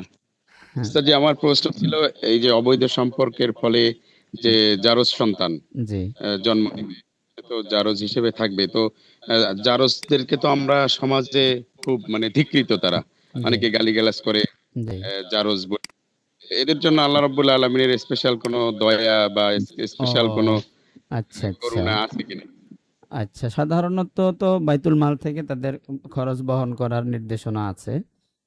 আর হইল, কারণ সন্তানের তো আসলে দোষ না, তাদের বাবা জি মায়ের দোষ। তো এটার জি জন্য ওই যে বাইতুল মাল এবং সরকারি কোষাগার যেগুলো আছে না, ওই যে কি বলে জি এটাকে, ওই যে আমাদের দেশেও তো আছে, ওই যে যারা সরকারি একটা খাত মনে আছে, কি যেন বলে এটাকে, মানে এতিমদের জন্য যে খাতগুলো থাকে, বাংলাদেশে আছে কিনা, বিভিন্ন রাষ্ট্রে তো এতিমখানা থাকে সরকারিভাবে। কি যেন বলে এটাকে, ভুলে গেছি নামটা। আচ্ছা, যে সরকারি, যে সরকারের যে পক্ষ থেকে যেমন পাগলা গারদ আছে, তো এরকম এতিমদের জন্য একটা ব্যবস্থা। উম, জি এতিমখানা তো অন্যান্য দেশে আছে, দুস্থ বাংলাদেশে মনে হয় নাই। পুনর্বাসন কেন্দ্র। হ্যাঁ, পুনর্বাসন বা এরকম কিছু একটা সরকারের পক্ষ থেকে আছে বিভিন্ন রাষ্ট্রে, তো এরকম থাকার দরকার আর কি। আর না থাকলে জি সমাজের যারা আছে, এই সামাজিক ভাবেও তার একটা ব্যবস্থা নেওয়া উচিত। সেই ব্যবস্থা করবে। জি, তো এইটার আরেকটা বিষয়, সেটা হচ্ছে যে তারা জান্নাতে যাবে বা জাহান্নামে যাবে, এরকম কোনো না, না, কথা আছে কিনা? না, না, এরকম কোনো কথা নেই। স্বাভাবিক কারণ দোষ তো স্বাভাবিক তাদের না। মানুষের মতোই তারা, জি জি, জি, তাদের জন্য কিন্তু স্বাভাবিকভাবে তারা শরীয়ত পালন করবে, জি, জি, পালন জি, করে তারপরে তারা জান্নাতে যাওয়ার প্রচেষ্টা চালাবে। জি। এইটা আরেকটা প্রশ্ন ছিল যে শরীয়তের ফিকার যে চার ইমামের মাসালা, হ্যাঁ, তো প্রত্যেক ইমাম একটা মাসালের বিষয়ে চার ইমামের যে মতামত, এই হ্যাঁ, মতামতগুলো একসাথে পাবো এরকম কোন কিতাব? হ্যাঁ, হ্যাঁ, হ্যাঁ, আহ, হ্যাঁ, হ্যাঁ, এই চারো মাযহাবের মতামতগুলো মোটামুটি একসাথে পাবেন। এরকম কিতাব হইল, মানে একদম আসরে হাজির যারা লিখছেন, মানে পরবর্তী জামানাতে এসে, এই হিসাবে ভালো হয় হইল আহ, আপনার ইয়েটা ভালো হয়। উম, এটা আল ফিকহুল ইসলামী ওয়া আদিল্লাতুহু, ওয়াহাবা জুহাইলি রহিমাহুল্লাহ, ওনার লেখা আল ফিকহুল ইসলামী ওয়া আদিল্লাতুহু। তো এখানে উনি ফিকি ইসলামীকে উল্লেখ করে চারো মাযহাবের দালায়েল বয়ান করেছেন। আল জি ফিকহুল ইসলামী ওয়া আদিল্লাতুহু পিডিএফও পাওয়া যায়। হুম, জি এটা কেউ পারলে গ্রুপে দিয়ে দিন। তো এটা জি ইনশাআল্লাহ। ইয়ে হয়, হ্যাঁ, এটা হইলো আপনার ওই যে সব মাযহাবেরই কথাগুলোকে নিয়ে আসছেন, এবং উনি বিভিন্ন দালায়েল প্রত্যেক মাযহাবেরই দলিল উল্লেখ করেছেন। আল ফিকহুল ইসলামী ওয়া আদিল্লাতুহু এটার মধ্যে। আর এছাড়া প্রত্যেক মাযহাবেরই নিজস্ব যেই মোদাল্লাল কিতাব, নিজস্ব যেই ফিক এবং দলিল সহ উল্লেখ করা কিতাব, সেখান থেকে নিলে একটু আস্থা বেশি থাকে। প্রত্যেক মাযহাবের নিজস্ব কিতাব থেকে একটু আস্থা বেশি থাকে, তারপরও ফিকহুল ইসলামী ও আদিল্লাতু থেকেও নেওয়া যায়, সমস্যা নেই। এটা তো অনেক গুছানো আছে, অনেক পরবর্তী মোসান্নিফ, তো পরবর্তী লেখক কিছুদিন আগে লিখছেন, এটা হয়তো গত শতাব্দীতে হবে। এই জন্য বেশ সাজাই গোছাই লিখছেন, আরবের একজন আলেম ওহাবা জুহাইলি। সুন্দর আছে, সহজ এবারত দিয়ে। আচ্ছা, ইনশাআল্লাহ। জি, উস্তাদ, তারপরে, জি, আচ্ছা তারপর, ভাই, জি, আহ, মাসিক কোনো পরীক্ষা হবে কিনা হ্যাঁ, ঈদের আগে, নাকি? ঈদের আগে একটা ইন কোর্স পরীক্ষা হবে, হ্যাঁ, ঈদের আগে। জি, ইনশাআল্লাহ। আমার আমার এই ক্লাস শেষ হওয়ার পরে উসুলুল ইফতা শুরু হবে, তো উসুলুল ইফতাও ঈদের আগেই আমরা শেষ করব। এরপরে এই জি, দুইটা সাবজেক্টের উপর ঈদের আগে একটা ইন কোর্স পরীক্ষা হবে, সাময়িক পরীক্ষাগুলো পরে হবে, ইন কোর্স পরীক্ষা জি, হবে একটা। ইনশাআল্লাহ। যে তারপরে হইলো আরো অনেকজনের তো হ্যান্ড রাইজ করছেন দেখা যায়। মাহমুদ ইকবাল ভাই, জি মাহমুদ ইকবাল সাহেব। আসসালামু আলাইকুম হযরত, কেমন আছেন? জি আলহামদুলিল্লাহ, কেমন আছেন? জি আলহামদুলিল্লাহ ভালো আছি। যে আমার প্রশ্নটা হচ্ছে সামানুল কালবি ফজিলতুন বা হাদিসটার শেষ অংশটা আমার মনে নাই। তো আল্লাহ রাসূল যে বলছে এখানে এই ইশারাতুন নফস কোনটা, যে বিক্রিটা হারাম, এটা কি ইশারাতুন নফসে বোঝা যায় না? বিক্রিটা হারাম, হ্যাঁ জি জি, বিক্রিটা হারাম না বলে খবিস বলেন, হ্যাঁ খবিস বলছে তো মানে জি, এটা অনুত্তম। এটা তো হবে। ইবারতুন নস, জি এটা ইবারতুন নস। ঠিক। কিন্তু এরপরে বিক্রিটা সহি হয়ে গেছে, মানে মানে জি বিক্রিটা ধরেন আপনার ওই যে রোজা আছে না, যেমন রোজা, ধরেন ঈদের দিনে রোজা জি। রাখা মাকরু, এটা যদি কেউ বলে তাহলে কি বোঝা যাবে, রোজাটা কি হয়ে গেছে, হয়ে মাকরু হয়েছে নাকি হয়ই নাই? হয়, আমাদের মনে তো হয়ই নাই, যেহেতু নিষেধ। আচ্ছা, তো আপনার হইলো আহ যদি না মানে রোজা একটা হইলো মাকরু হওয়া, মাকরু হইলে কি হয় মানে হয়ে যায় পাশাপাশি গুনাহ হয় এরকম আর কি, হ্যাঁ। না। জি। ঈদের দিন রোজা রাখলে কি হয়, মাকরুহে তাহরিম, আর জি। আর রোজা ভাঙ্গার যে কারণগুলো, সেখানে ঈদের দিন জি হওয়া এটা কি কোনো কারণ আছে রোজা ভাঙ্গার কারণ সমূহের মধ্যে? যেমন রোজা জি ভাঙ্গার না। কারণ হইলো কোনো কিছু খাওয়া পান করা, স্ত্রী মিলন জি করা, এগুলো তো এর মধ্যে কি ঈদের দিন হওয়া এটা কি কোনো কারণ হিসাবে তো নাই, তাই না? জি না, নাই। হ্যাঁ, তাহলে এটা রোজা ভাঙ্গার কারণে যেহেতু নাই, তাহলে রোজা ভাঙ্গে নাই, হয়ে গেছে। বাকি ঈদের দিন নিষেধ যেহেতু করেছে, এই জন্য গুনাহ হবে। যেমন ধরেন জুমার আজানের পরে বেচা কিনা করা নিষেধ। এখন যদি কেউ বেচা কিনা করে, তাহলে কি বেচা কিনা বাতিল হবে না সহি হবে? কারণ আমরা জানি বেচা কিনা সহি হওয়ার জন্য আজানের পরে হওয়া এরকম কোনো শর্ত নাই। শর্ত আছে কি, শর্ত জি হইল এই যে প্রোডাক্টটা দিবে সেটা স্পষ্ট থাকতে হবে, মূল্য স্পষ্ট থাকতে হবে, এবং যিনি বিক্রেতা তার মালিকানায় থাকতে হবে, ইত্যাদি ইত্যাদি। ঠিক আছে? তো জি এটাও জি এরকম জি আর কি, যে বিক্রি অনুত্তম বলা মানে হইল বিক্রিকে সাপোর্ট দিয়ে এর প্রতি অনুৎসাহিত করা, যেটা জায়েজ, এটা হবে সহি হবে, তবে এটা ভালো না, অন্য কিছু করো, এরকম আর কি বিষয়টা। এবং জি জি এখানে সামান বলছে তো সামান, তো সামান শব্দটাই আমাদেরকে বোঝাচ্ছে যে সামান হতে গেলে তো আগে বিক্রি সহি হবে, তারপরে না সামান হবে, এর আগে তো আর সামান হচ্ছে না, তাই না? জি জি তো নবী আলাইহিস সালাম জি সামান শব্দ তো ব্যবহার করলেন। যদি এরকম বলতেন জি যে মোবাদালাতুল কালবি, যে কালবের বিনিময়ে যেটা নিচ্ছ সেটা খবিসুন, বাদালুল কালবি খবিসুন, তাইলে আমরা বিক্রি সহি এটা এখান থেকে বুঝে নিতে পারতাম না, আমাদের সুযোগ ছিল না। কারণ বদল তো যে কোনোটাকে বদল বলে, কিন্তু সামান তো যে কোনোটাকে বদল যে কোনোটাকে বলে না। সামান বলতে গেলে মাবি হতে হয়, তাহলে মাবি হতে গেলে বায়ে শুদ্ধ হতে হয়, তাইলে না মাবি হয়, তাইলে না সামান হয়। ঠিক আছে, জি জি জি এই আর কি জি, বিষয়টা। বুঝতে পারছি। আসসালামু আলাইকুম। জি ওয়ালাইকুম আসসালাম ভালো থাকবেন। রহমতুল্লাহ। আচ্ছা, অলরেডি 33 বাজে, আমি যেন কাকে প্রতিদিন দিতেছি আর কারা জানে বাদ দিতেছি আল্লাহ জানে। আচ্ছা যাই হোক, 33 বেজে গেছে, থাকুক আজকে, হ্যাঁ। ইনশাল্লাহ আবার আগামীকালকে, আগামীকালকে হবে না, কালকে তো বৃহস্পতিবার, ইনশাল্লাহ শনিবার থেকে হবে ইনশাল্লাহ। ঠিক আছে, আসসালামু আলাইকুম রহমতুল্লাহ। ওয়ালাইকুম আসসালাম ওয়া রাহমাতুল্লাহি ওয়া বারাকাতুহু।